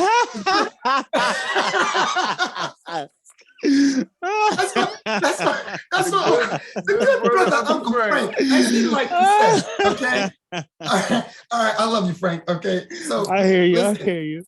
you said, like, come on, bro. I get it. Half them dudes on that list is better than Chris Paul. I would take them on my team all day of the week. Matter of fact, I ain't even a big Chris Paul fan, but the man is still a superstar, bro. Based on commercials, endorsements, and everything off the court, that helps his superstardom go up some if maybe what he does on the court ain't that great. And I'll be honest with you, as much of a not fan as I am of Chris Paul's, I'm starting to turn more into a fan because I'm watching what he does with teams that were nothing before he got there, such as OKC with a bunch of young boys you can't even name on that squad, such as now with Phoenix with Devin Booker and these guys. He's elevated everybody's career as soon as he gets on the team. And that by itself, along with the State Farm commercials, the endorsements, what he does for HBC, historically Black colleges, all of that stuff bumps his stardom up where I feel like he is a serious household name and people know who he is. So that's why I felt like Chris Paul deserved to be at the top of the list. Me and Melvin came up with that list. You guys all respectfully disagreed with certain players. This guy should be up, this guy should, or whatever like that. But when I watched the video over again, and like I said, I watch every video. I'm part of this show. I'm interested. I don't care if I was on it or not. I want to see everybody's takes and what I missed and everybody's opinions. And y'all are not giving Chris Paul enough credit. That's all. Good brother, Frank. No, I mean, when it comes to Chris Paul, I absolutely, I mean, give him his respect as a superstar player. But I think I'm not sure. I gotta go back, but I'm almost positive that when we was talking about Chris Paul's like superstardom, like it was in somewhat comparison to Jeremy Lin. Am I right? Was it in somewhat comparison to that? No, because we was talking about that's what we were talking about with Chris Paul. Like a lot of Chris Paul off the court fame has just come recently. I know I for sure remember that, like with the State Farm commercial. I mean, that's what I think was starting to give more so Chris Paul that global recognition. I think Jeremy Lin has more. I mean, maybe you want to charge it? I mean, do you want to say is ethnicity wise why he gets more recognition, you know, and the bigger markets overseas, like the China and all the overseas markets? I don't know if like he's well. Like I wish GK was on the show because I would have. Yeah, not to interrupt you, Frank, but I think I said this to you last week. So remember I brought up the Rondo and the whole argument of Jeremy Lin being a superstar, and GK asked me a question, and he said, if you go to China and you give them a photo of Jeremy Lin and Rondo, which one would they know? Well, it turns to find out that Rondo's actually signed to a Chinese shoe company, so they would know Rondo just as well as they know Jeremy Lin. No, I mean, there's a lot of players that got shoe companies with Chinese. I mean, with the Chinese right, and they have to push that product. So but that doesn't make them that doesn't attract so much to the crossover appeal over here. Why GK? GK was completely wrong anyway. We know that. I wasn't there for that. Okay, but we know that Jeremy Lin is not a superstar. Was Jeremy Lin super famous for a short period of time? Yes, but here's something that GK said that didn't make. Yes, here's something that GK that doesn't make him a superstar. Made no sense, right? He said once you become a superstar, you don't lose it. That is completely wrong. Completely wrong. Once you become a superstar, you can't lose it. I gave you an example, Pete, and you agree with me. Kobe. I kind of agree with that. Kobe was a superstar even on his way out. And nobody would disagree with that. People. But Kobe, some people. But Tim Tebow. I get what you're saying. Jeremy Lin wasn't that guy. Opportunity because of his appeal. Odell Beckham, he gets the opportunities and the chances because of his superstar appeal. So there's a lot of players who get. I mean, who can always maintain the job just because of the superstar appeal, and not so much that they do. But GK, on the field. If I heard it correctly, GK said once a superstar, always a superstar. Yeah, I think he did say something. And I can name Like plenty in the of people recognition that sense? started out as superstar that ain't a superstar no more. And Jeremy Lin might be the top of that list. Well, I wouldn't even say Yeah. he started out as a superstar because we do got a special guest coming on sometime soon who's actually a former D1 college player for FIU out in Miami. So this guy knows sports. And I asked him the question while I talked to him on the phone, is Jeremy Lin a superstar? And he said no. So I'm more inclined to believe the guy who went to the big dance and the NCAA tournament, right? My thing is with Jeremy Lin, right? is his superstar appeal is at Jeremy Lin. My whole Jeremy Lin argument was at Jeremy Lin's height, at the height of Jeremy Lin, he was more popular and more famous than some of the top elite players in the NBA. Top, bro. And he had more recognition than a lot of the top players in the NBA, which is why I think that attributes to his superstar appeal. When you come off a 10-day contract and do what he did in the span of 1 month, you're gonna blow up. Right. Exactly. It's just like, but it's just like trends on Twitter, bro. It's just like trends on Twitter. Like you can just like trends on TikTok, bro. You can blow up on TikTok from one fucking video. It doesn't mean just now because you got 1.56 followers that you're all something more famous than a guy who's working his ass off and doing all this other stuff in the light of being fucking famous. You understand what I'm saying? Like Jeremy Lin, yeah, he came and had a nice 10-game span, but that shit stopped. And nobody remembers where it stopped at because we don't talk about it. Nobody brings it up. Where did Jeremy Lin's little Lin sanity stop at? Was it not in LA? Was it not by Kobe? No, he beat Kobe. Thought it was a night in Miami against I thought it was a night in Miami against he beat Kobe. He had the game winner against Kobe. No, if anything, I'm talking about when he waved Kobe off. That was the end of Jeremy Lin with the Lakers. That was the end of Jeremy Lin. That's what ended it. It was before that, as far as I'm concerned. No, I know. I'm joking. I'm trolling now. But he got a big head and thought he could wave the Mamba off. And what happened to him? He rode the bench on Toronto and got a ring off Kawhi Leonard. I mean, but it would sound like a superstar to me. But that's what I'm saying. I think he continued to get opportunities because of his superstar appeal and because of the attraction that he brings. And what did he do? See, and that's fine. You could get opportunities, but what is he doing with those opportunities? How is he sustaining his superstardom if he had it? He's not. By just being on the court, being on the team. No, he wasn't even on the court, bro. He was injured. If you go look at how what we need to do is his last New York, he played 72 1 year, and then he didn't do anything after that. He played 65, 40 here, this there, because he was injured. He's injury prone. Let's come up with a list. Right, I watched so now you could throw him on the injury prone. So you could throw him on the list with the injury prone. Right, but I'm not saying I'm not saying I would take Brandon Roy over Jeremy Lin any day of the week, but I'm not calling Brandon Roy as a player. But if you're trying to sell jersey wise, but if as a player, I'm taking Brandon Roy over Jeremy Lin any day of the week, and I'm not even batting an eye at it. Not even batting an eye at it. Well, that Frank, I'll take Stephon Marbury. I'll take Stephon Marbury over Jeremy Lin any day of the week. I'll take Steve Francis any day of the week over Jeremy Lin. And nobody's going to tell me that his career was better than theirs. Frank said something. They weren't considered superstars. But Frank said something important though. Frank, you said something important though. When you are the only ethnicity doing what you're doing in the league, it's very easy to get an entire country behind you. Oh yeah. And that's what Jeremy Lin was able to do. Mm-hmm. He was able to get everybody. Nobody would take that away from him. He was iconic as hell, bro. That 10 games made him iconic as a That's what I'm saying. So he was from a background, right? He was from a background that you normally don't see play in the NBA. That helped a ton. Right. A ton. And he's from a community that follows their people, that when they get famous, they follow them.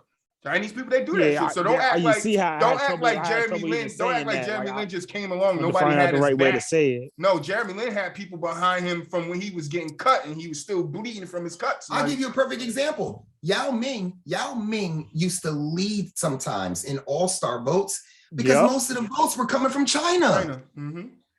Most of his votes were when you have a whole country voting for you, how can you not lead in votes? Which helped him be more popular in the States, which is that it's the same, and it's the same exact thing with Jeremy Lin. It's just that Yao was able to sustain his on-court play a little bit more consistently than Jeremy Lin was. He was actually able to take it and be an actual all-star in the league because of his play. and not get recognition for All-Star games. I mean, not necessarily the main All-Star game, but like the other stuff around it, like to be recognized for that. I mean, that's what you got. We should come up with a list, Troy. That's a segment, man. Come up with a list of guys that were once superstars but ain't sustained it at all, because there are a ton of them out there. You're muted. Mute yourself. You're muted. How about we do it on potential superstars and didn't live up to it? Because I don't think that's why I said when we define in superstar. So what you're saying, a superstar is a guy who did it from 3 to 5 years, but after that fell off. That's what you're saying. Let's make a list of. That's what I'm saying. What criteria fits in that? Yeah, because I'm like, weird, because I agree with GK. Like you can sustain.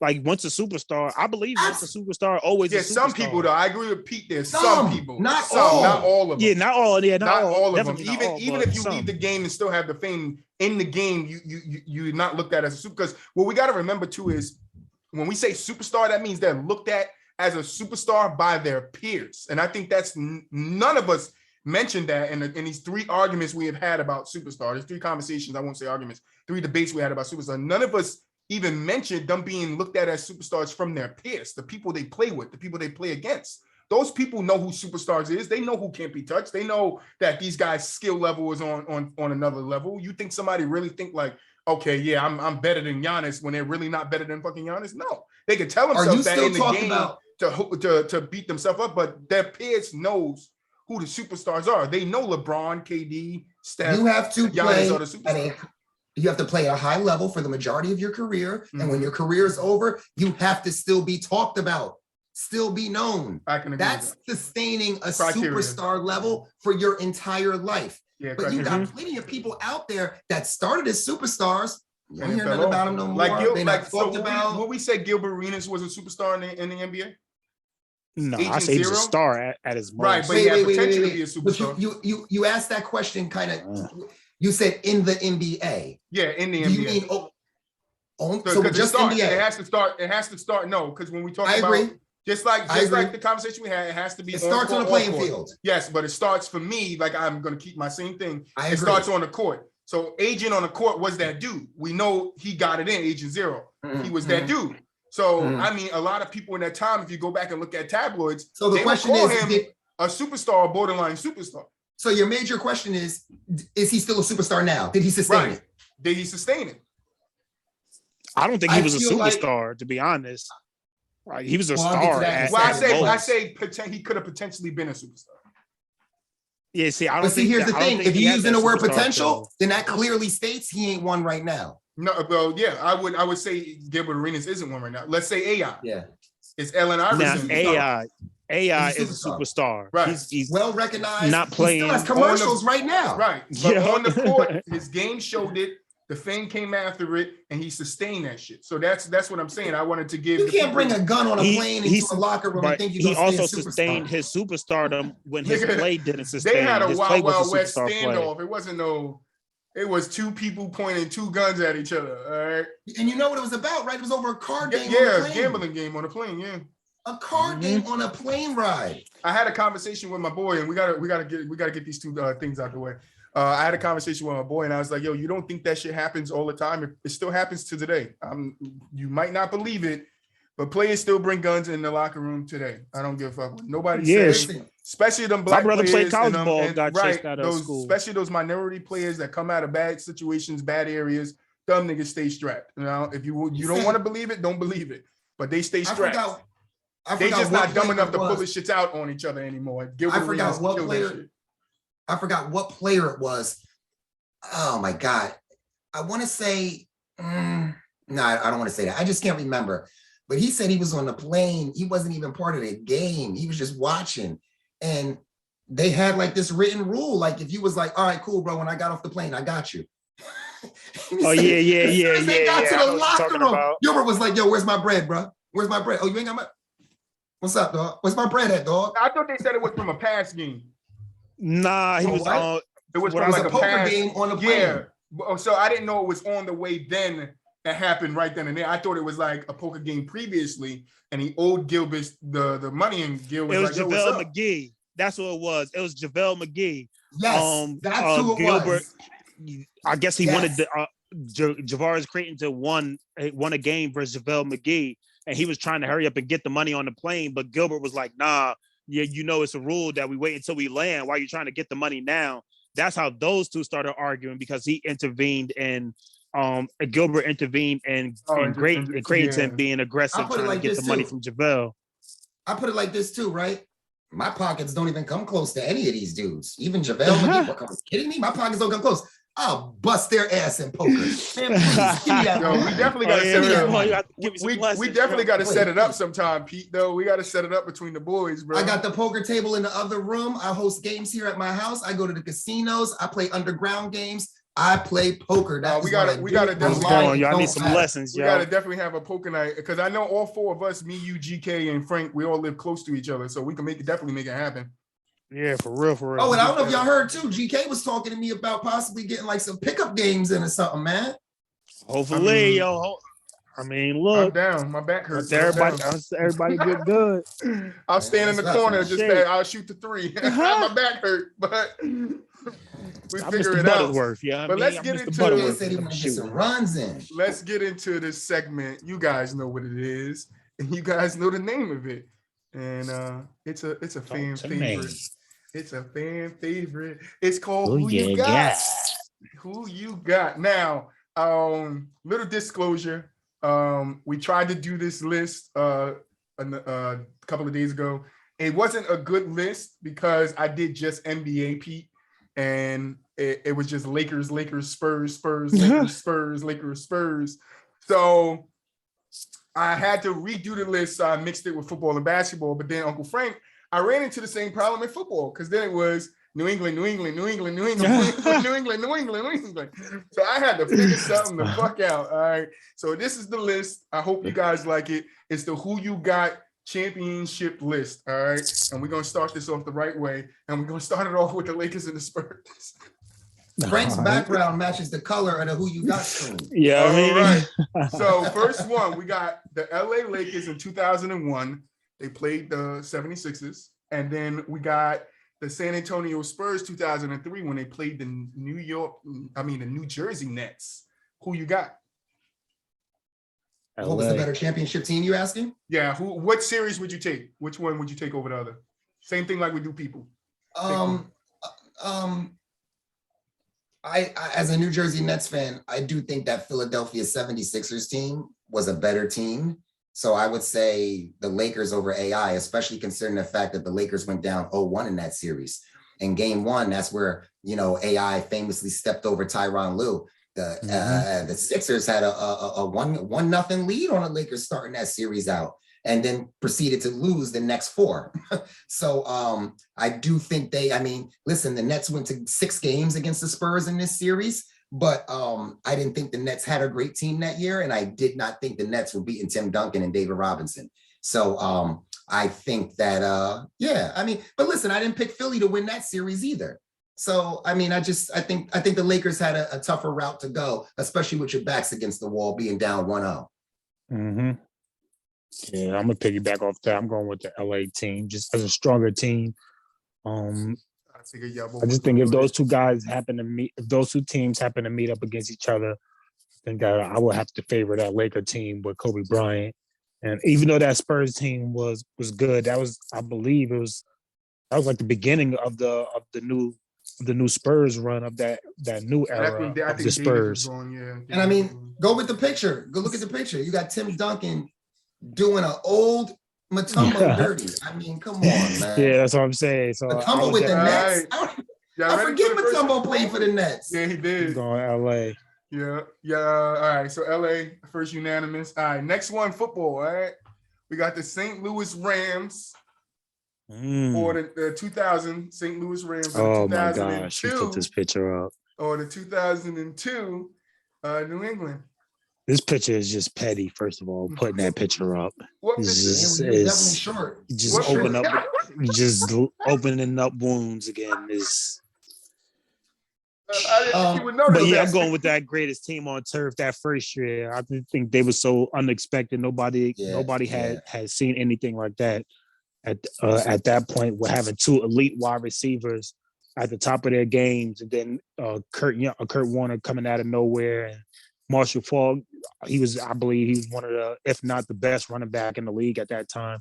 And everything came together for them at the right time, and with the head coaching, I just think that, yeah, I'll have to go with that Rams team, that 2001 Rams team. 2001. Pete? Yeah, I agree. That was actually a great Super Bowl. If he stretches that across the line and they make an extra point, if I remember correctly, that was going to be our first Super Bowl to ever go to overtime. So that was a close game. It was a great game. Yeah, listen, Frank, I didn't want to see the Rams win that Super Bowl. I'm a huge Steve McNair fan. I had a Steve McNair jersey. Yes, sir. That was my dude. I was a huge Steve McNair fan, man. So I was rooting for him in that one, man. That Rams team was just, the fact that Tennessee even held with that team when Tennessee really shouldn't even have kept that game close, showed you that, any team can win on any day. And that was a great Super Bowl to watch. Anytime it comes down to the last play, we're not going to be complaining. Right. That Titans run was magical, man. Another just looking back unanimous. at it. All right. Next one. We got basketball again. We got the Detroit Pistons 2004 or the Miami Heat 2006. Who you got? That 04 Piston team.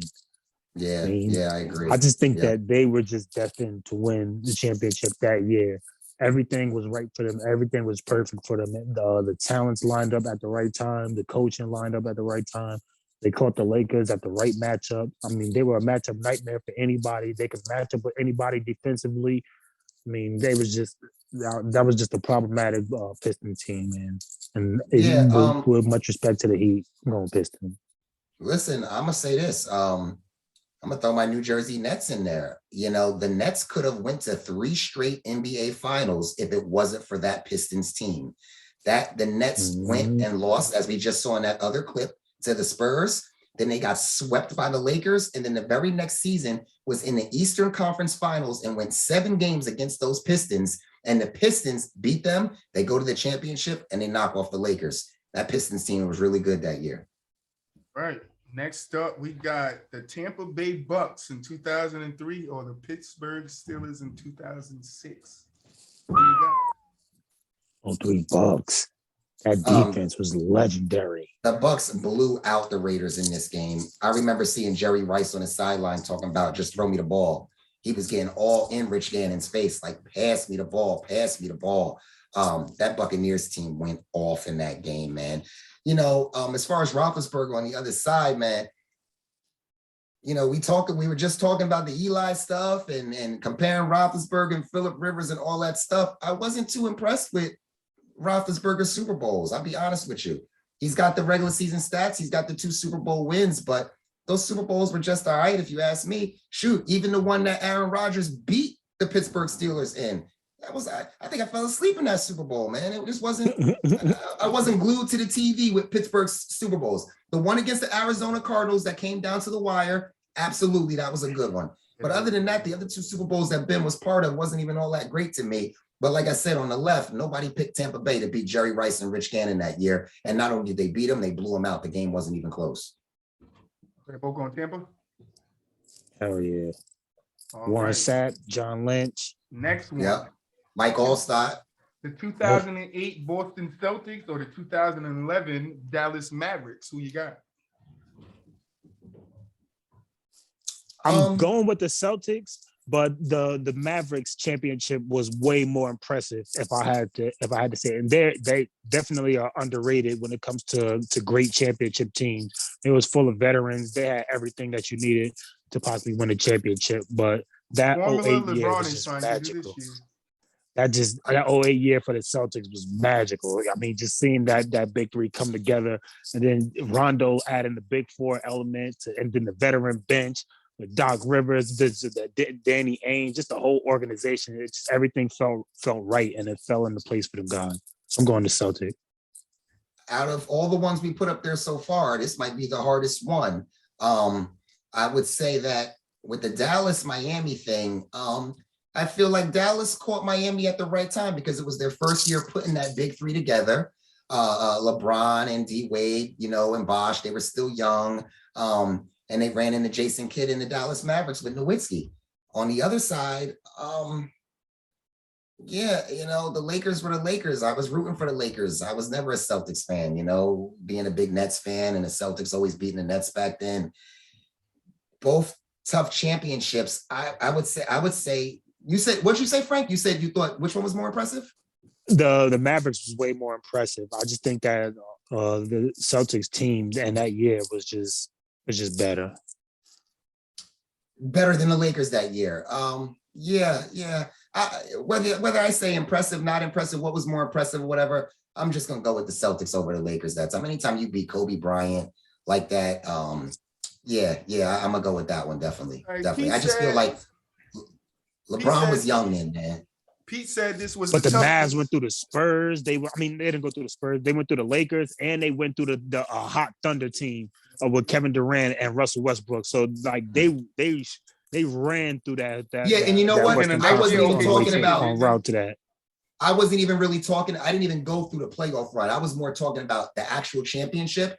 And I feel like because Bosh and that big three with Wade and LeBron, that was the first year it was put together. I felt like they just weren't able to click in that championship. Obviously, we know what happened the following year with the Miami Heat and the year after that with the Miami Heat. But that first year coming together, that was the only part that the Heat wasn't able to get going, was that championship. They made it there, but they just couldn't finalize it when you're going against a veteran and Jason Kidd and Dirk Nowitzki. I agree. Yeah, and then they ran into them Spurs, and they had a great battle with them Spurs back and forth, but then the Spurs got the last laugh. But Pete said this was the toughest one. I think the next one is probably going to be the toughest one. All right, let's see it. We got Indianapolis Colts in 2007 or New England in 2010. New Orleans? Yeah, New Orleans. Yeah. New Orleans.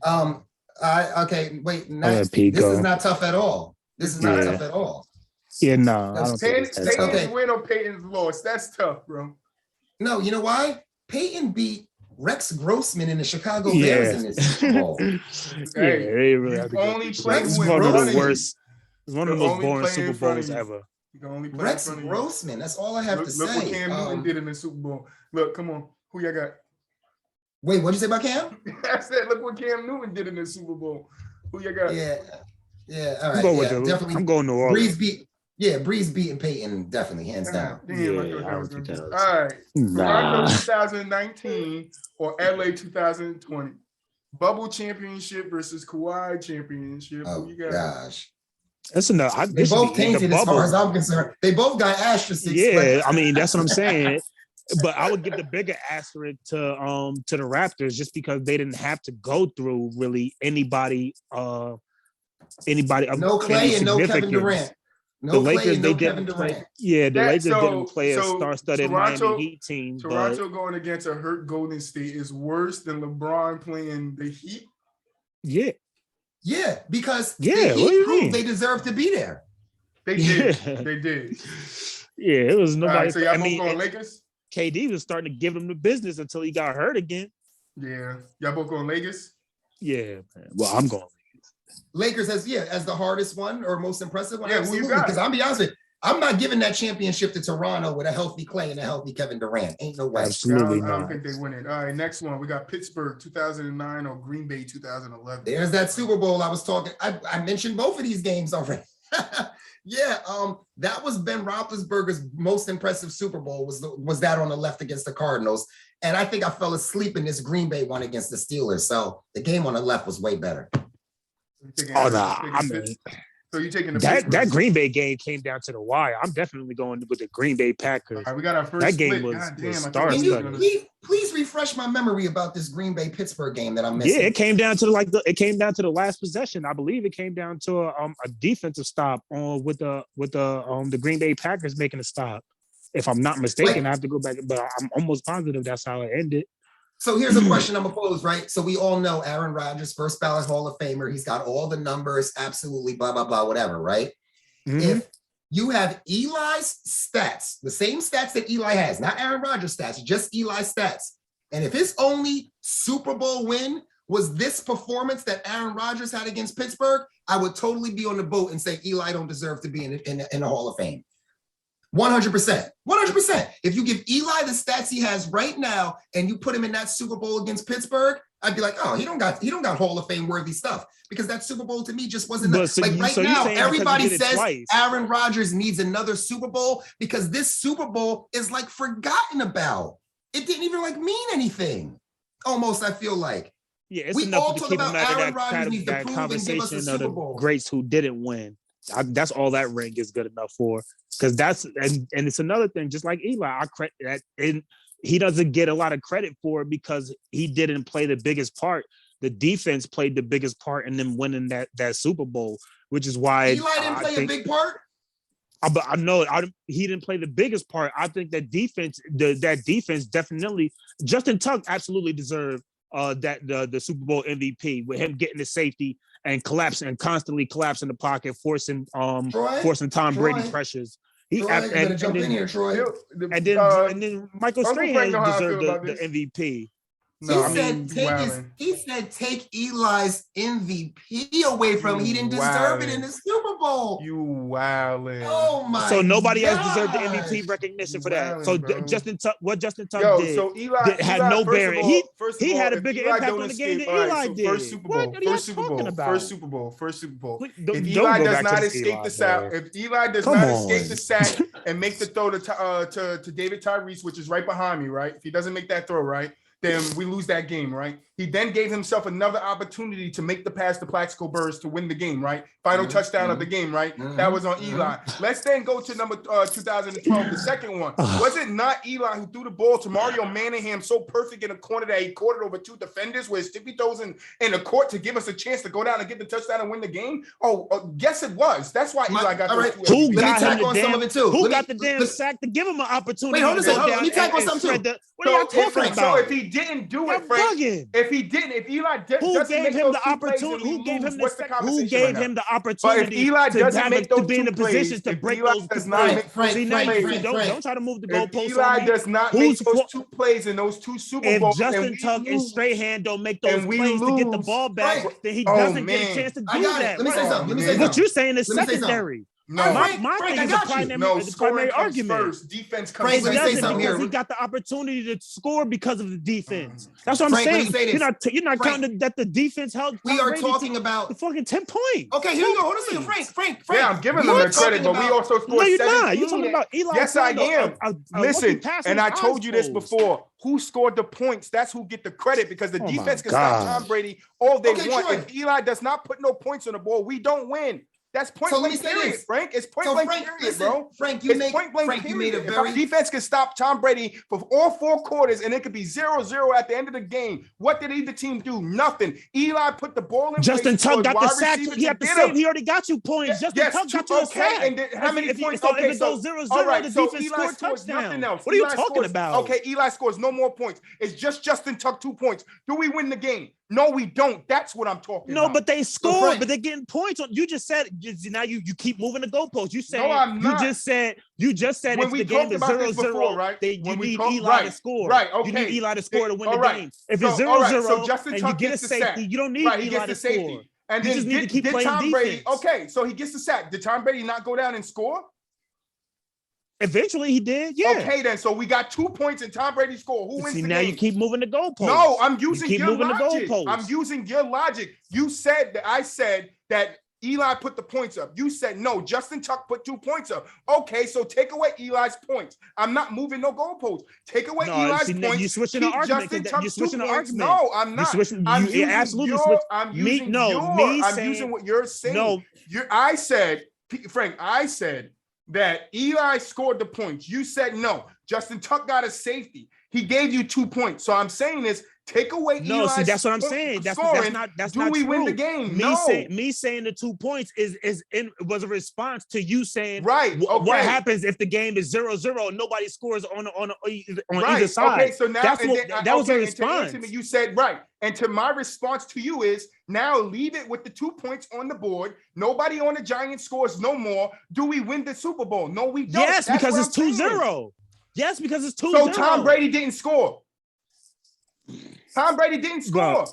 This me saying that Did Tom Brady score? You switching my question. You switching the questions. All right, last question. You're switching the questions. Last question. After Justin Tuck hit his safety, right? Did Tom Brady not score? Okay. Yes. Okay. They came Can I back get my down point real quick? Yeah, go ahead. But that wasn't the like point. But that wasn't. But we got six more. That's Who a you got? mute point.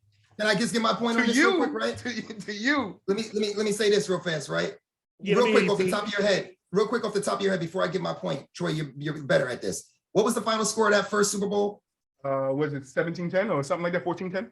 Okay, cool, right? 13-10, We all know. I think it was 14-10. We all know that the Patriots. We all know that the Patriots were that undefeated team. They're going for the undefeated record, right? We all know how special that offense with Tom Brady and Randy Moss was that season. I'm talking one of the best offenses we have ever seen. That's why they were trying to go 21-0, okay? Mm-hmm. Yes, 1000%, Frank. The defense holding Tom Brady and Randy Moss to that low-scoring game and helping the Giants get a win does not happen if they don't play that kind of defense. But you are about the only person I've ever heard in my life say that somebody that game on the defensive side of the ball deserved the MVP over Eli I can show Manning. you three analysts. Come on, I can show you statements from three sports bro. analysts. I can show you statements from three sports analysts who all said Justin Tuck deserved one and Michael Strahan deserved another one. Off a sack I can show you three analysts. Game? Three sports analysts. But it's about what it's not just the sacks, it's the pressures too. It's the QB pressures. Right, it is. And that's what I'm saying. I'm not give the defense credit. Give the defense credit. Absolutely. They did what they did. But what I'm saying to you is, and which is an undisputed fact, right? The defense you're saying in one game put up 2 points. If we don't put no more points up that game, we lose those Super Bowl. Who put those points up? It was Eli. In the first game, it was Eli escaping the damn 7 people trying to sack him, throwing the ball up so his wide receiver can grab it, stick it to his helmet. Everybody says it's a lucky catch, but I could recall Antonio Brown sticking the ball to his leg and catching it. No, nobody says that's a lucky catch. Right, but hold on. It was a better catch than a better pass. So why are you giving the credit to Eli? I would agree there. So why are you giving the credit to Eli? But what did Eli do right after that pass? All he did was throw the ball for the touchdown. You guys act like all he did was throw the ball. You guys act like the David Tyrese catch was the game-winning play. It was not. Plaxico Burress scored the game-winning touchdown. What was that ball like? Was that ball sloppy? Did he catch that on his head? No, Eli dotted it to him. Stop playing like Eli wasn't that guy. Wait, Troy. They were in field goal position, so if they don't score the touchdown, he was wide open. He should have been wide open. That's coverage. Yeah. That's not on Eli. Yeah. That's coverage. They should have stuck Plaxico. Not at all. Plaxico is our best wide receiver. You should stick him. Yes, he's open. So what? Let's go to the second year. What happened the second year? The second year. The second one don't even matter. What happened to the second one? When Mario Manning's here tipping-toeing down the line and Eli just dots him. What's the problem there?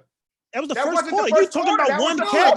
You're talking about one catch in the first quarter. 2 minutes of the game before we gave Tom Brady the ball back. No. That was fourth quarter, Frank. That was right before we gave Tom Brady the ball back for him to have a chance to go down and win the game. I watched it live and got water poured on me because we won. Because my best friend's a Patriots fan, bro. So once again, did the defense have an impact in that game as well? Yes, they did. But if Eli doesn't score the ball that last time, we lose no matter what you're talking about. No, if the defense doesn't play stellar defense, if they give up points to the Patriots, you guys lose. That's the reason why you lose. Troy, did you really ask a question? Troy, did you really just say? Troy said, "I watched that Super Bowl live." I think I got water poured on me because we won, my nigga. I watched that Super Bowl live, bro. You watched the Super Bowls live. No, I watched it live. Not all of us. Some people watch it on rewind, bro. Some people watch Super Bowls on rewind. Oh my god! But we got on topic. It's better than yours. We watched the Super Bowl live. I watched it live. All right, fuck it, we're doing live. Let's get back to the damn list. The next one we got is the Milwaukee Bucks 2021 and the Golden State Warriors 2018. Who you got? Warriors. Wait. So that on the right is a picture of when Curry beat the Cavs, not when the Cavs beat Curry. Yeah, this is a picture when Curry beat the Cavs, but LeBron's just looking down at him. That's why Curry's laughing at him. This is when they got into the argument. Okay. That's when they got into the argument. I was gonna say, if that was a picture from when LeBron beat the Warriors, I would say hands down, that goes to LeBron. That's Golden State Warriors championship. Oh, that's Golden State Warriors championship. Yeah. Nah, wow, this is I guess I'm gonna go Milwaukee just because that Golden State team was super stacked with Durant and Clay and all them guys, man. You said Milwaukee too, Frank? Absolutely not. You said Golden Warriors State team. Yeah, absolutely. Golden State. Yeah. You know why Frank is saying that? You know why Frank is saying that? Because LeBron is the best player in the world that ever played the game. And if you can beat him, you deserve all the credit in the world. No, absolutely not. No, that's not the case. I mean, I just think that the Warriors' run was way more impressive. I mean, do you think that Golden State? I mean, that the Bucks beat the Nets if Kyrie's there? Absolutely not. I think that I agree. Just like I hold it against Kawhi and the Raptors, I gotta hold the field against Giannis I don't against hold him. nothing against and you know what? Here, I mean, in regards to these two championships, I got to. Troy, I could be making a mistake with who you got, right? I'm not really taking into consideration the runs to get to the point of the picture that you have on the screen.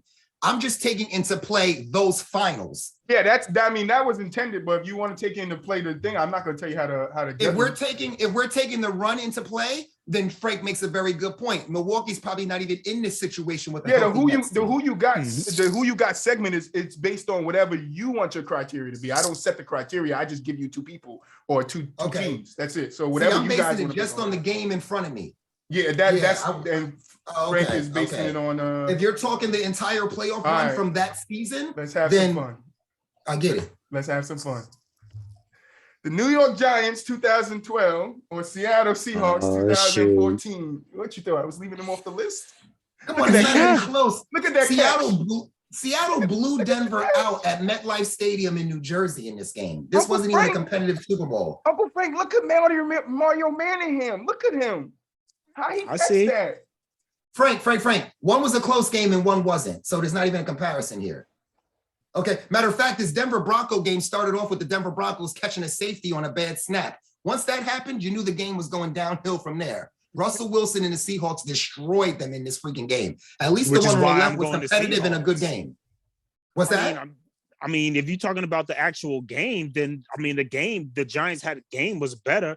But I mean, I think that what the Seahawks, nobody expected the Seahawks to blow out Peyton Manning and that Denver Broncos team that year with Peyton Manning setting the record with passing touchdowns and yards that year. I don't think nobody expected them to blow it out. That's why I have to give the nod to the Seahawks, because that one was way more impressive beating that team. I think that Broncos team was better than that Patriots team that you see that the Giants beat in 2012. Regular season, yes, they were. Because like I said, all the analysts were saying they didn't even understand how the Giants were the underdog in that game.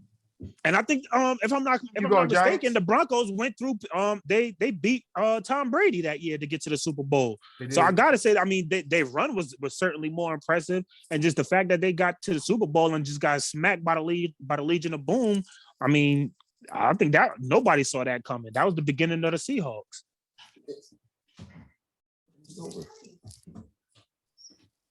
Guys, ready? Next one, I got the Cleveland Cavaliers 2016 when LeBron beat Golden State. And then I got Golden State 2017. Ooh. So you said the one on the left is when Cleveland won, you said? Yeah. Yeah, that's more impressive because, I mean, you're not going through a Durant-led Golden State team. I actually wanted you guys to pick Cleveland, so I tried to put them against somebody that I knew you guys wouldn't pick. Cleveland had the better run. The better team is Golden State. It's unfair. All right, I'm going to be honest with you. If Durant and Klay Thompson don't get injured against Toronto and Durant stays with the team and doesn't move to Brooklyn, I'll be honest with you. They probably win. Golden State team might have won 5, 6, 7 championships in a row. Now I don't know if in a row. I don't know in a row, but they would have been up there with like 5 of them. Bron was destined to retool in LA. Yeah. He was wait. So you tell me a retooled LA team of the bubble LeBron team, because that's when they won the championship. The bubble LeBron team with just really pretty much him and AD would have been enough to beat Clay. Durant, I think another piece would have came had KD stayed. The Lakers would have added another legit star earlier to do that. That's why I said that. Because they would have found a way. They would have found a way. The same way like we said earlier, like we said earlier, the Warriors proved they deserved to be there, but the Warriors weren't the best team that year in the East. The Warriors. I'm sorry. I said Warriors. I'm so sorry. I made a mistake. I meant the Heat. The Miami Heat is what I meant to say. The Miami Heat deserved to be there, but they weren't the best team in the East that year. They just played great in the bubble. All right. Now you know what? It's actually not surprising. One last point. It's not surprising Miami played good in the bubble, considering that the bubble was in Florida. Miami didn't have to go far for that bubble. They technically were already at home. Yeah. All right. We got last two football ones. We got Baltimore in 2013 and Denver in 2016. I put them on the wrong sides though. Okay, so this was okay. All right, so I might have been mistaken that the year that Peyton threw for 50 touchdowns, 50 plus, it might have been this year, the year that they beat the. No, I think you had it right, Frank. I think you had it right. Was it because I know they went back to back and they won the first one, but they got smoked in the second one. So I was thinking maybe that the first one, and then Peyton retired after the second one. This is the second one. Yeah, this is the second one. Peyton retired after this one. Oh yeah. So he won his ring and then he left. He won his second ring and then he left. Yeah, because this definitely wasn't the year he threw 50. Because remember they was switching quarterbacks and he was out for a little bit for Brock Osweiler. Yeah, Brock Osweiler. So that definitely wasn't the year. So it's probably the first year. Yeah, you were right. Yeah, it was in the first one. So who you got? Ooh. Both were. I mean, well, the second one wasn't a blowout. It started as a blowout, and then the lights late went out. In the game, the lights went out. Yeah. When they came back on, it was back on. It was back on. I'm going to Ravens though. Yeah, Ravens. That game was tougher. All right. The last one. Joe Flacco was a starting quarterback. Yeah, it's tough. The last one is Tampa Bay 2021 or Kansas City 2020. Tampa, yeah. Tampa defense is amongst the greats up there with San Fran couldn't do nothing with them boys. San Fran could do nothing with them boys. And Tampa, say what you want, Tom Brady and all that or whatever, Kansas City was still Kansas City. And they were the defending Super Bowl champs. All right. We're down to the last segment, guys, which is the new segment. I'm gonna try to hurry through this because we did start off a little late today and it's kind of getting into the evening. And I know you guys probably got some stuff to take care of, so let's get it out. But yeah, that was who you got, and I hope you guys like that one. Frank, was it better than the last one that we did? Yeah. We didn't put out. All right. It seemed like a Lakers who you got last. It was time. Lakers, Spurs. Because from 2000 to now, it's like that's who been winning championships. So. Now maybe I think we need to. I'm coming up with all these ideas as the show goes on. We might need to come up with a who you got and put some bombs out there. Yeah, you can throw that. Listen, you gotta get with me. You gotta start giving me your free time so we can sit down and talk about this stuff outside of the podcast, Pete, and then we can have this stuff and we could get it ready and do our thing. No, it's all in love, but let's get it. So I got a new segment for you guys at home. It's called What Do You Know? All right, where I test these guys' knowledge on some. Ooh. I test you guys' knowledge on some basketball trivia. Right? Okay. So I wanted to do this for a couple of weeks. So I said, "Fuck, I'm gonna do it." Because what I tried to do was face mesh. I was trying to take two NBA players' faces and mesh them, and then make you guys guess the NBA player. But I couldn't find a way to do it. Like legitimately, I couldn't find a way to do it. So I was like, "Fuck it, I'll stick with the trivia." So I got to figure out. I think that was a good call. Yeah, I gotta, because you guys would have been stuck. Meshing faces. Yeah, I would have did like Kyrie and Courtney Lee. And, you had to guess. But so the way I did this was I did my own research on these questions. I came up with the questions myself. You understand? So I wanted to hit you guys with something a little different. I am gonna have to find a way to actually have this segment when it's 5 to 6 of us, because we have a kind of a little group here. But since it's you two guys, I can just call on one of you to start the question. If you get it wrong, the other one get the answer. The next question goes to the other person that didn't answer the first question first. Got it? Sounds good. Who want to go first? I'll go. Shoot. All right, Uncle Frank. First question is Jeff Teague. Jeff Teague was named to his first NBA All-Star game in which season? All right, so it was the year that Atlanta Hawks was the number 1 seed.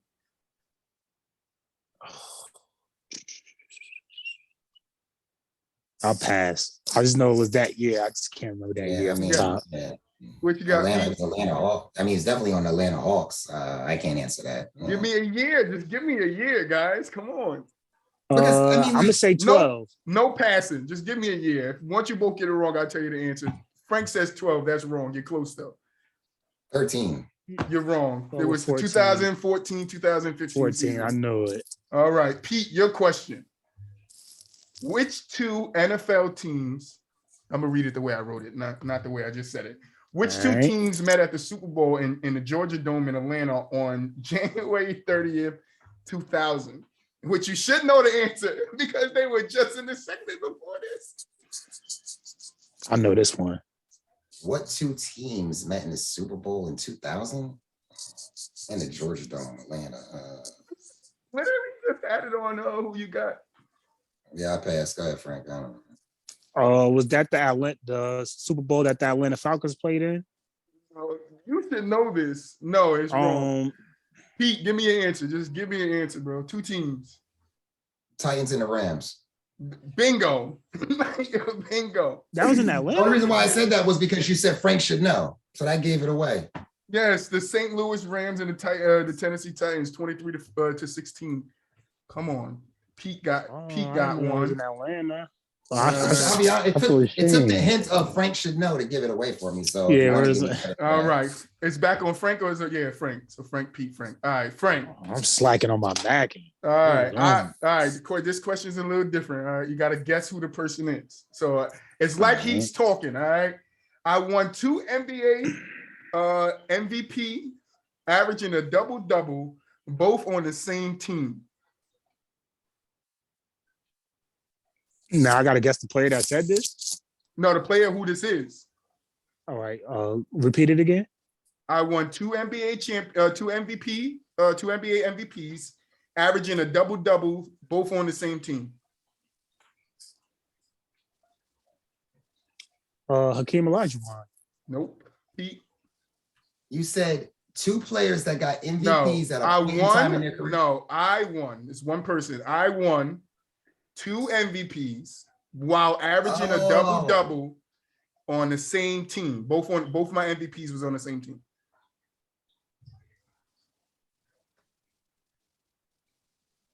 Oh, an MVP like of the league, or he won 2 championship MVPs. MVP. No, he won. I'm thinking championship. I'm gonna MVPs. He averaged a double-double and he won 2 MVPs. Mm-hmm. All for the same team. Mm-hmm. Steph Curry? No, Steve Nash. Steve Nash. Okay. I didn't want to give you the hint again. All right. So now it's on Pete. Pete. I was drafted in 2007, 7th overall. In my first season, I rushed for 13,000 plus yards with 12 rushing touchdowns. 13,000 yards. Oh, well, 1,300. You know what I mean? 13. Oh, yeah. I'm about to say, he went crazy this year. 1,300 yards. Who the hell ran for 1,300 plus yards. 1,300. 1,300. Would you like me to reread it? And what year was the draft again? I was drafted in 2007. I was 7th overall. And in my first season, I rushed for 1,300 yards with 12 rushing touchdowns. I'm going to love this segment going forward. 14 years ago. Oh, my goodness. Yeah, bro, I'm good. Yeah, I don't. Come on, give me a name. A running back.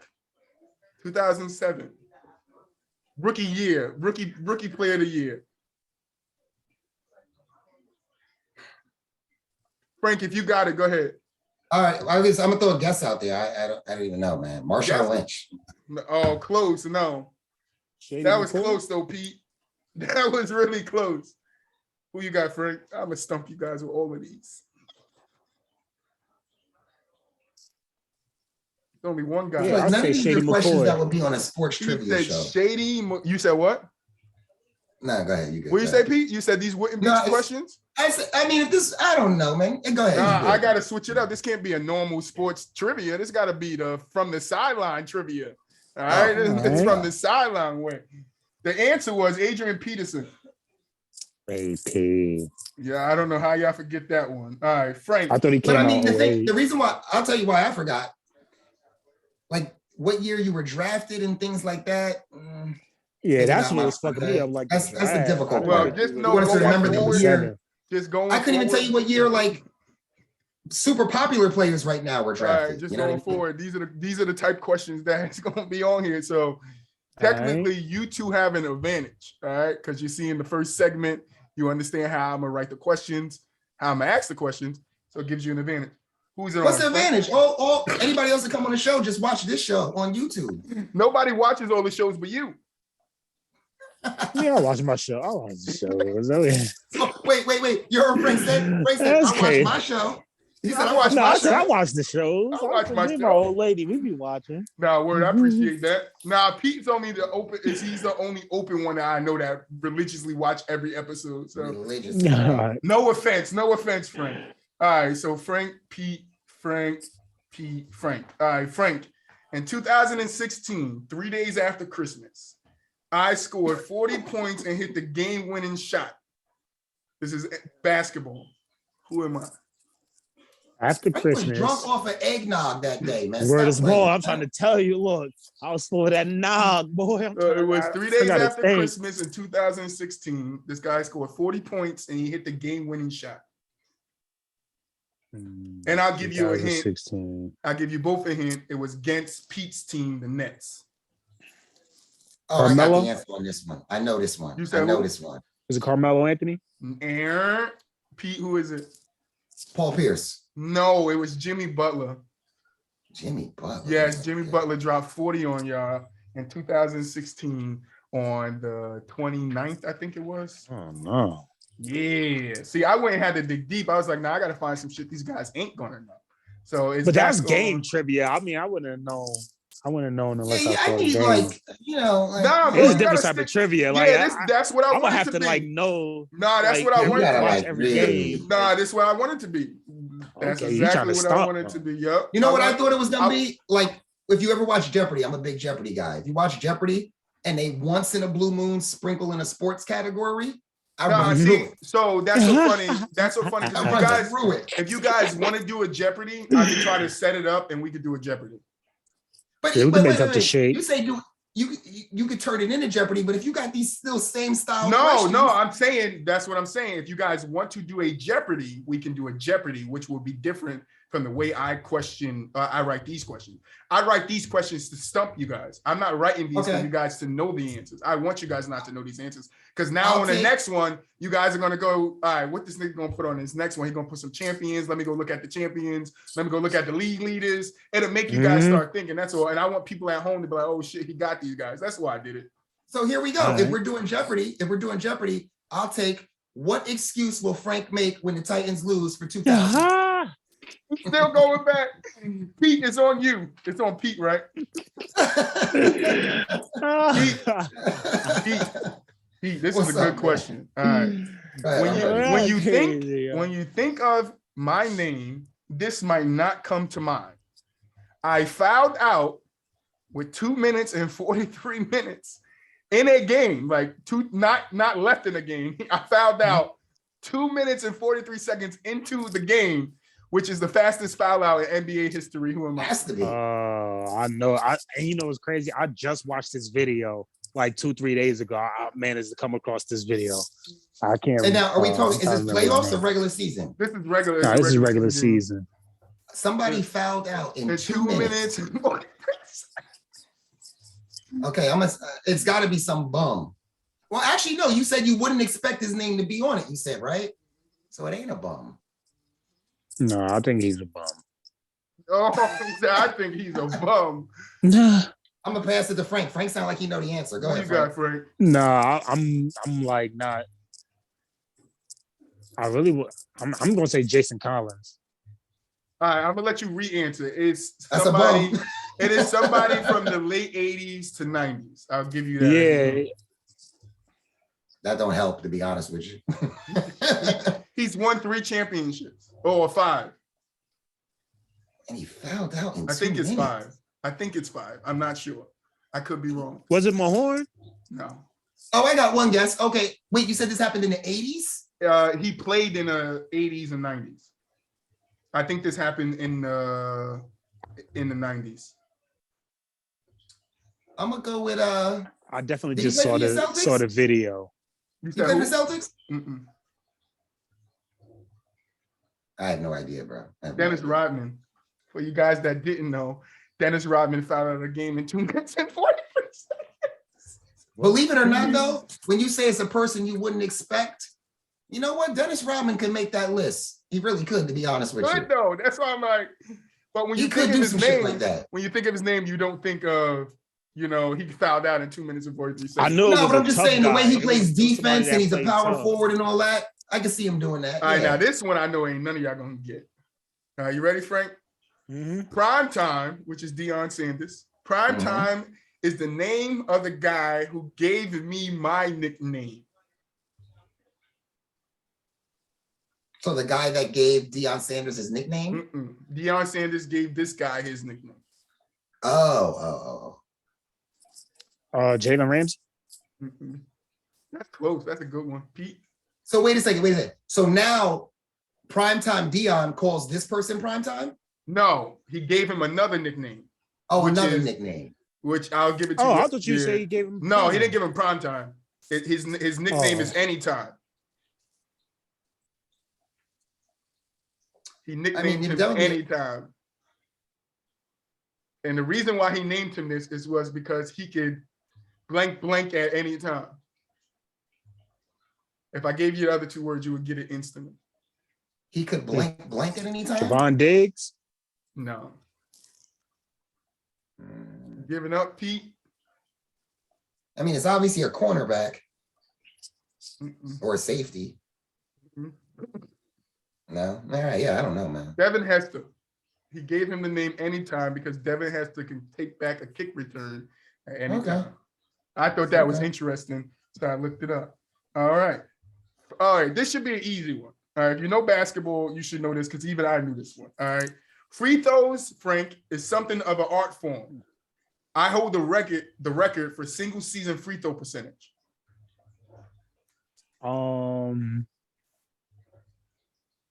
Steve Kerr? Steve Kerr is 3 What'd he say? percentage. Who'd you say? He said Steve Kerr. Oh, Steve Kerr. That's a good guess. Steve Nash? Steve Nash. No, Jose Calderon.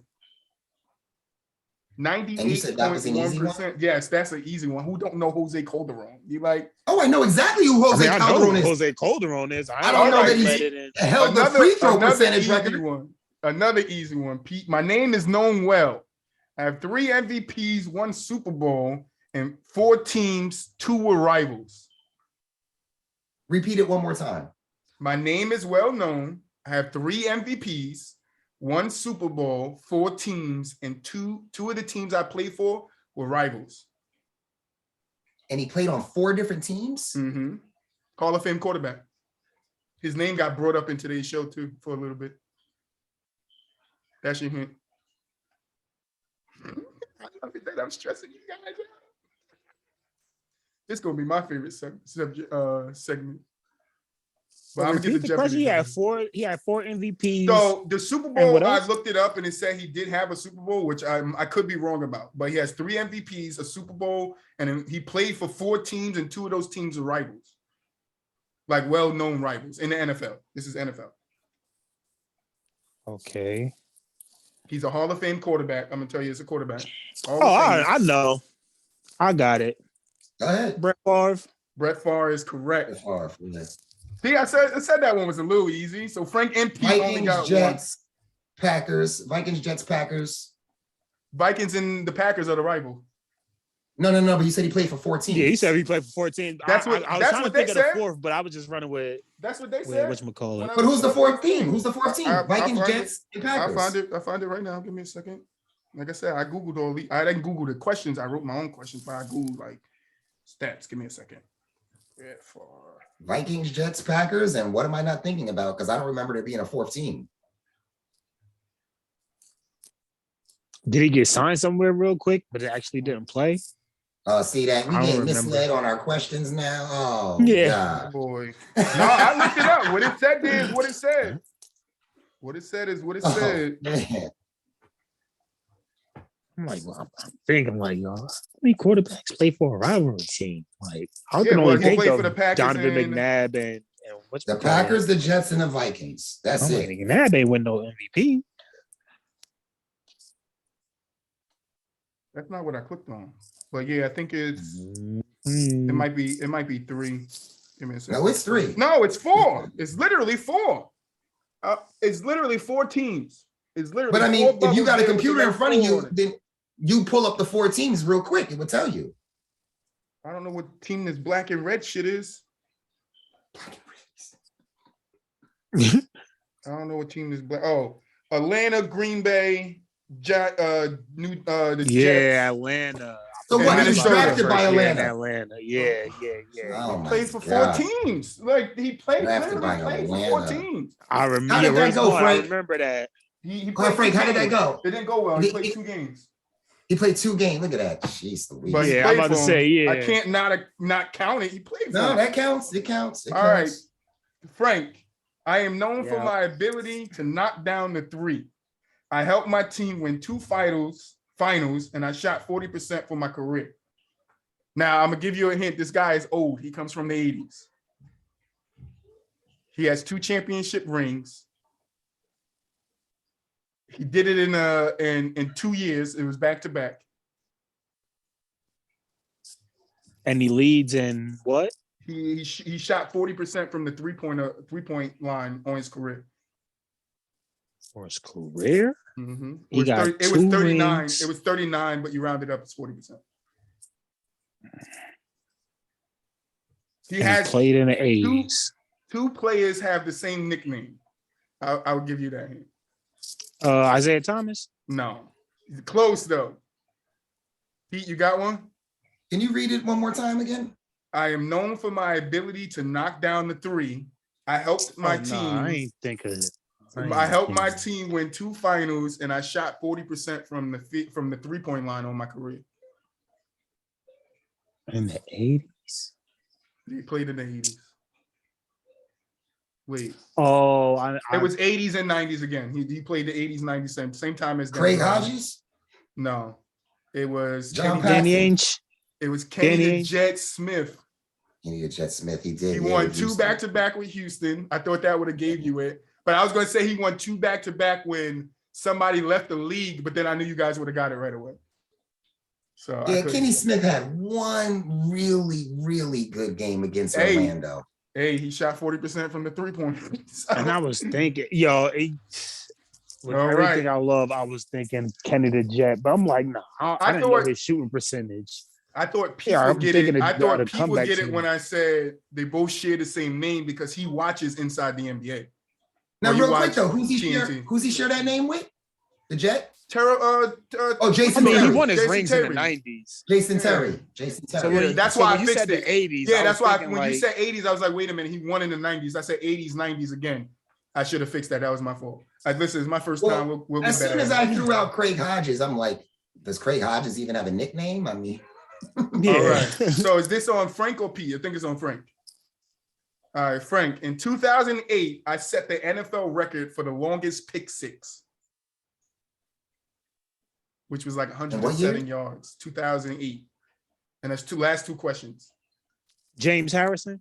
Ooh, that was close. No, that was really close though. That was a good ass answer.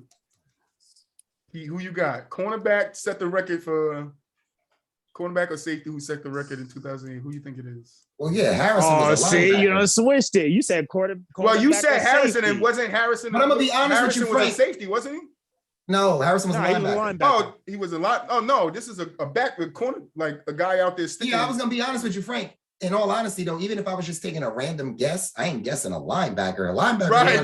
I thought you named the corner. I wasn't thinking position. I thought you named the corner. All I heard was I got the longest interception thing. I didn't think it was from a corner. Pick 6. What was you thinking about? James Harrison in the Super Bowl against the Cardinals? Yeah, that's what I was thinking. I'm like, is that the pick 6? But that might have been a fumble. I don't even know if that was a. Yeah, he didn't even get to the end zone on that.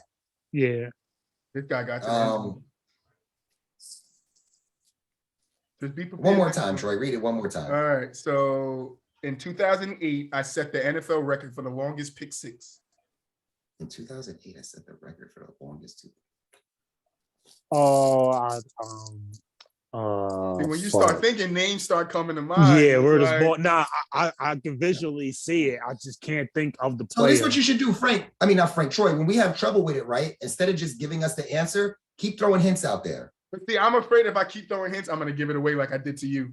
But hold on a second. I'd rather you give it away that way than actually giving us the answer. All right. All right. So keep going down the list. Right. Okay. Give us a new hint every time we get it wrong. Give us a new hint. All right. His uniform had purple in it. Antoine Winfield. No. Hold on, because it's only one. It's only one purple team. I mean, there's only two purple teams. Ed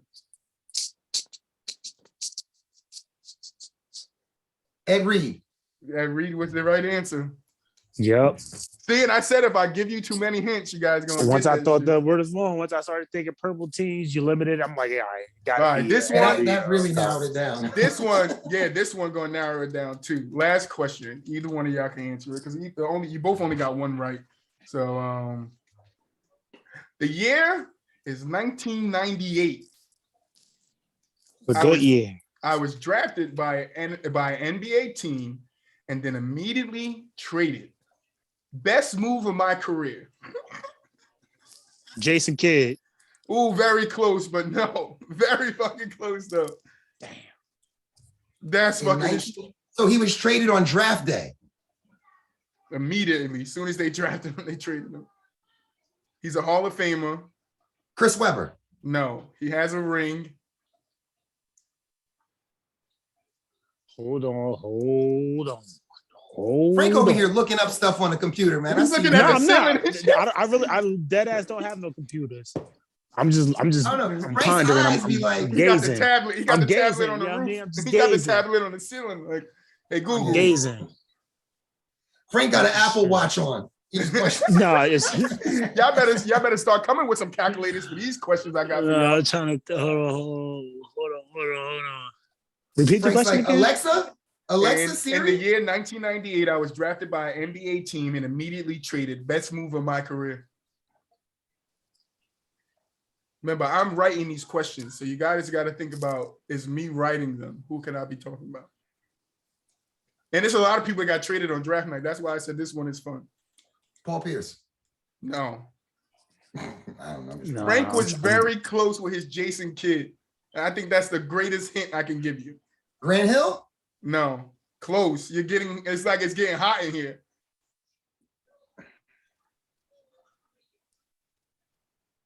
One of you guys got the name on your tongue and it's just, you got to roll it off. So was it from that same draft of players we naming right now? Draft. Yeah, it's the same draft. He got drafted. Glenn Big Dog Robinson. No. It's from that draft. Oh my God. Let me go see when he was drafted. What in the overall.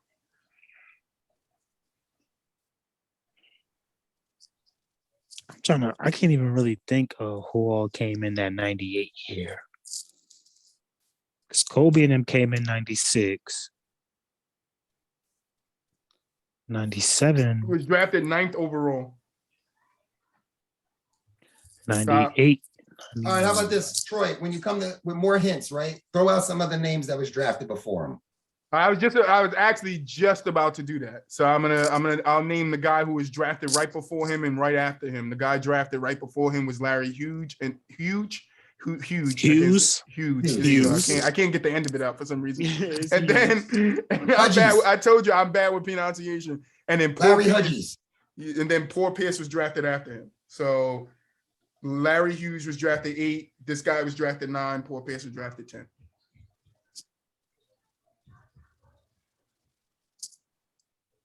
Had to be somebody who became something. NBA Hall of Famer. He has a ring. I don't think he has an MVP.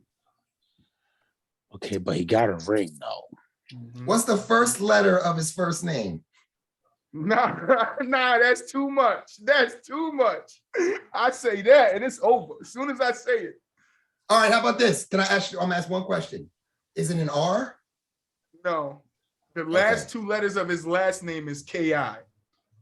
The last 2 letters of his last name are K.I.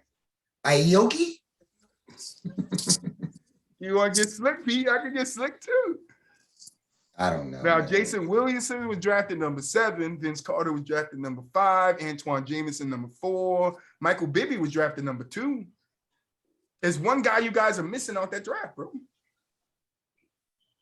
But I feel like we're missing a lot if we talking about Grant Hill and Jason Kidd.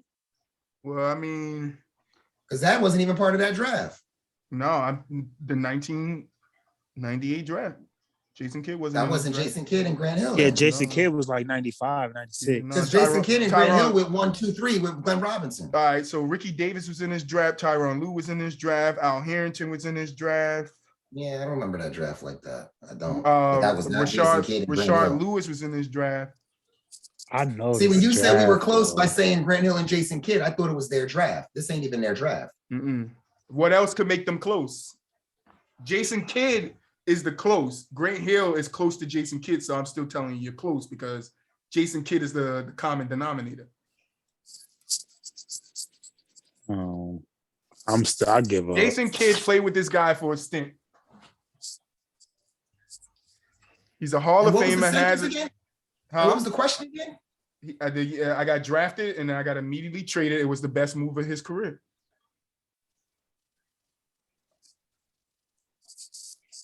I love that, Stumpy. You ready to give up? Pete, you said you want me to give you. Oh, wait. What was the last? I know it already. I got it. What Dirt is No it? Whiskey. There you go. Thank you, Pete. God, Had to be something. I'm like, all right. yeah, y'all missing one person out the draft the whole time. You name everybody else. It's just like no dirt. Like no dirt. But that was good. I like that. You guys really thought, and you thought it was gonna be easy, but it wasn't. See, Who traded him? I don't think it said. Wait, let me see. The Bucks. The Bucks had him. He got They traded Ray Allen, right? Or was it somebody else? They don't tell me the trade, but just tell me Grant Hill drafted ain't close. Jason Kidd, I'll go with, but that's why Hill, I said, I kept saying you were close because I don't know why my sound just changed. I kept saying you were close because Jason Kidd was the common denominator. But did you guys? I don't think you guys liked that segment, did you? I enjoyed it. No. I'm all about trivia. I love sports. I'll try to make it next one. I'll try to make it more stuff that you guys know. But I didn't want to put it all about championships and MVPs and stuff like that. I wanted to do some scoring and stuff like that to keep you guys. Yo, we can actually get like a real Jeopardy screen up on there. I'll do my thing. I'll do my thing. 3 of us go at it. That'd be what's up. That's dope. Yeah, I'll try to set it up. Let me see what I got stored for the next episode. We'll probably do a hood Jeopardy. I wish Drake could come to that one because remember he calls his shit the hood ESPN. So what you mean by that, bro? Why I gotta be hood? The hood Jeopardy. Shout out Dre out there, man. That's my boy. But yeah, we at the end of the show, man. Thank you guys for showing up, man. Thank you, Pete. Thank you to Frank. I had a good episode. We got into some debates about Eli, and then for some reason, we always do it. We always like finish the conversation, get into another conversation, and end up back at that conversation that we started with. Eli somehow snuck his way back in today. That's a lot easier too with 3 people, I feel like. Mm-hmm.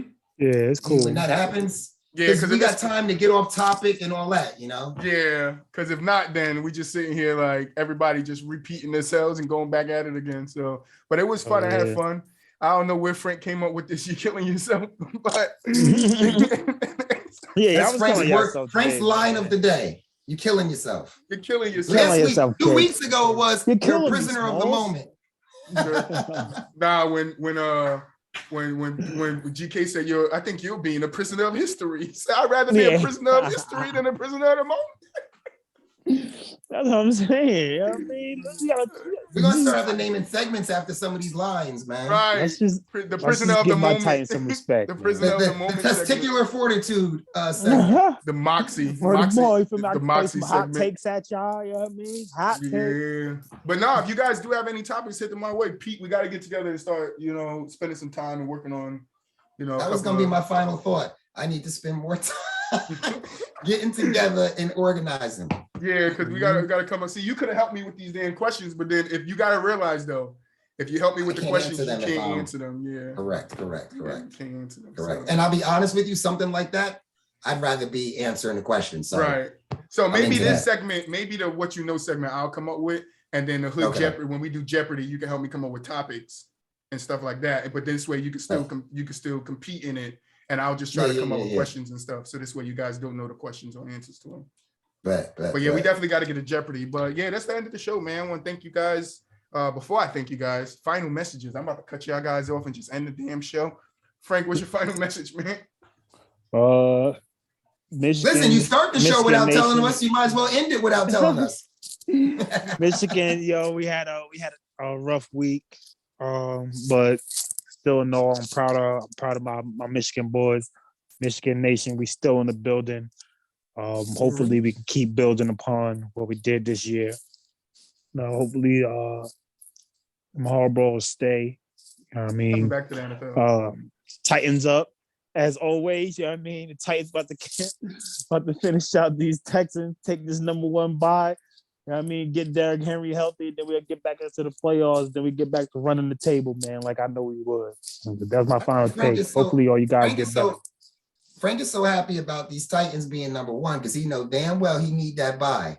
Because it wasn't you know what I mean? Yeah, you need that bye. Yeah. Last week it was a bunch of you don't trust them as a wild card team. All my what ifs came to fruition. Now my Titans is right back at #1. I just want to know if we deserve some more respect. And we just get some. I just think I just need some tier 1 love. That's all I ask for. Just a little bit of tier 1 love and respect. I'm going to laugh my butt off if they lose this week to Houston. Hold y'all feet to the fire and don't get home field advantage throughout the playoffs. I'm gonna laugh. No, we already locked up. I mean, we might not have it throughout the playoffs, but we definitely got a home field. First round, first round, we got a home field. So I mean, the bad part is we wouldn't get to rest Derrick Henry. That's the and that's why you really want that bye. No, not really. I mean, to be honest, I think an extra week of health is good. I don't think it also gives you an extra week of rest too. So extra week of health, exactly. Yeah, to knock that off. But it can also give them an extra week of rest too. So. But a lot of teams don't play good off that rust. A lot of teams get that extra week and they get a little lackadaisical. For me, I'm teetering whether I want to be. Just look at Green Bay in 2012 when the Giants. But Pete, final thought, Pete. Yeah, good stuff today, man. That's really, good stuff, man. This is a lot of fun. I enjoy doing it. You know what I mean? Everybody's takes, whether it's a guest that's been here, a new guest, a different guest, somebody that comes every week, every other week, whatever it may be. Everybody's takes, opinions, and sports knowledge and everything is like really great to hear. It's nice to go against. It's nice to have differences. There's nothing like sports. That's what it comes down to. Without sports, we're not here doing this right now. So yeah, this is if you into it and you about it and you pay attention and you got your favorite teams and if you passionate, that's the real key. If you passionate, bro, look at Frank for instance. Look at you with your Celtics. Me, my Nets and things like that, man. Me with my Giants. I done fought tooth and nail today to try to keep my Giants alive. I'm trying to tell you, I died on the way trying to do it. So. I mean, yeah, me too. I'm a big Giants fan. I'm just a realist. But I'm a realist too. We just look at it to a degree. We don't talk about that though. We all real to our own extent. I mean, I think our bias comes in. We're supposed to be unbiased here, but I think our bias. You can't help that. You can't help that. Yeah, I mean, you can't help that. Eli, some people like Frank go overboard, but we can't help that. Some people like GK. Shout out GK. Shout out G Kizzle, Big Roy. GK has the #1 moment in From the Sideline podcast right now. His facial expressions prime time. That's the second thing. But when he said, "Shut the fuck up," oh yeah. He said, "When you get 2 pieces of bread and 1 piece of cheese, does that not equal a sandwich?" That's the third thing Frank said. We're gonna have I had to pull it back like that. We're gonna have a wall of GK saying, bro. No, he had that in him. Shut the fuck up in quotations. Frank gonna be next to it. Moxie. Yeah, listen. That's my role. Right, Frank was like, "You told me to shut the fuck up." We talked about the Giant Super Bowls today, and somehow JPP's fingers didn't come into play. So you're doing it again, Pete. We gotta get out of here. Thank you guys for watching, man. We'll catch you guys in the next one, man. Peace.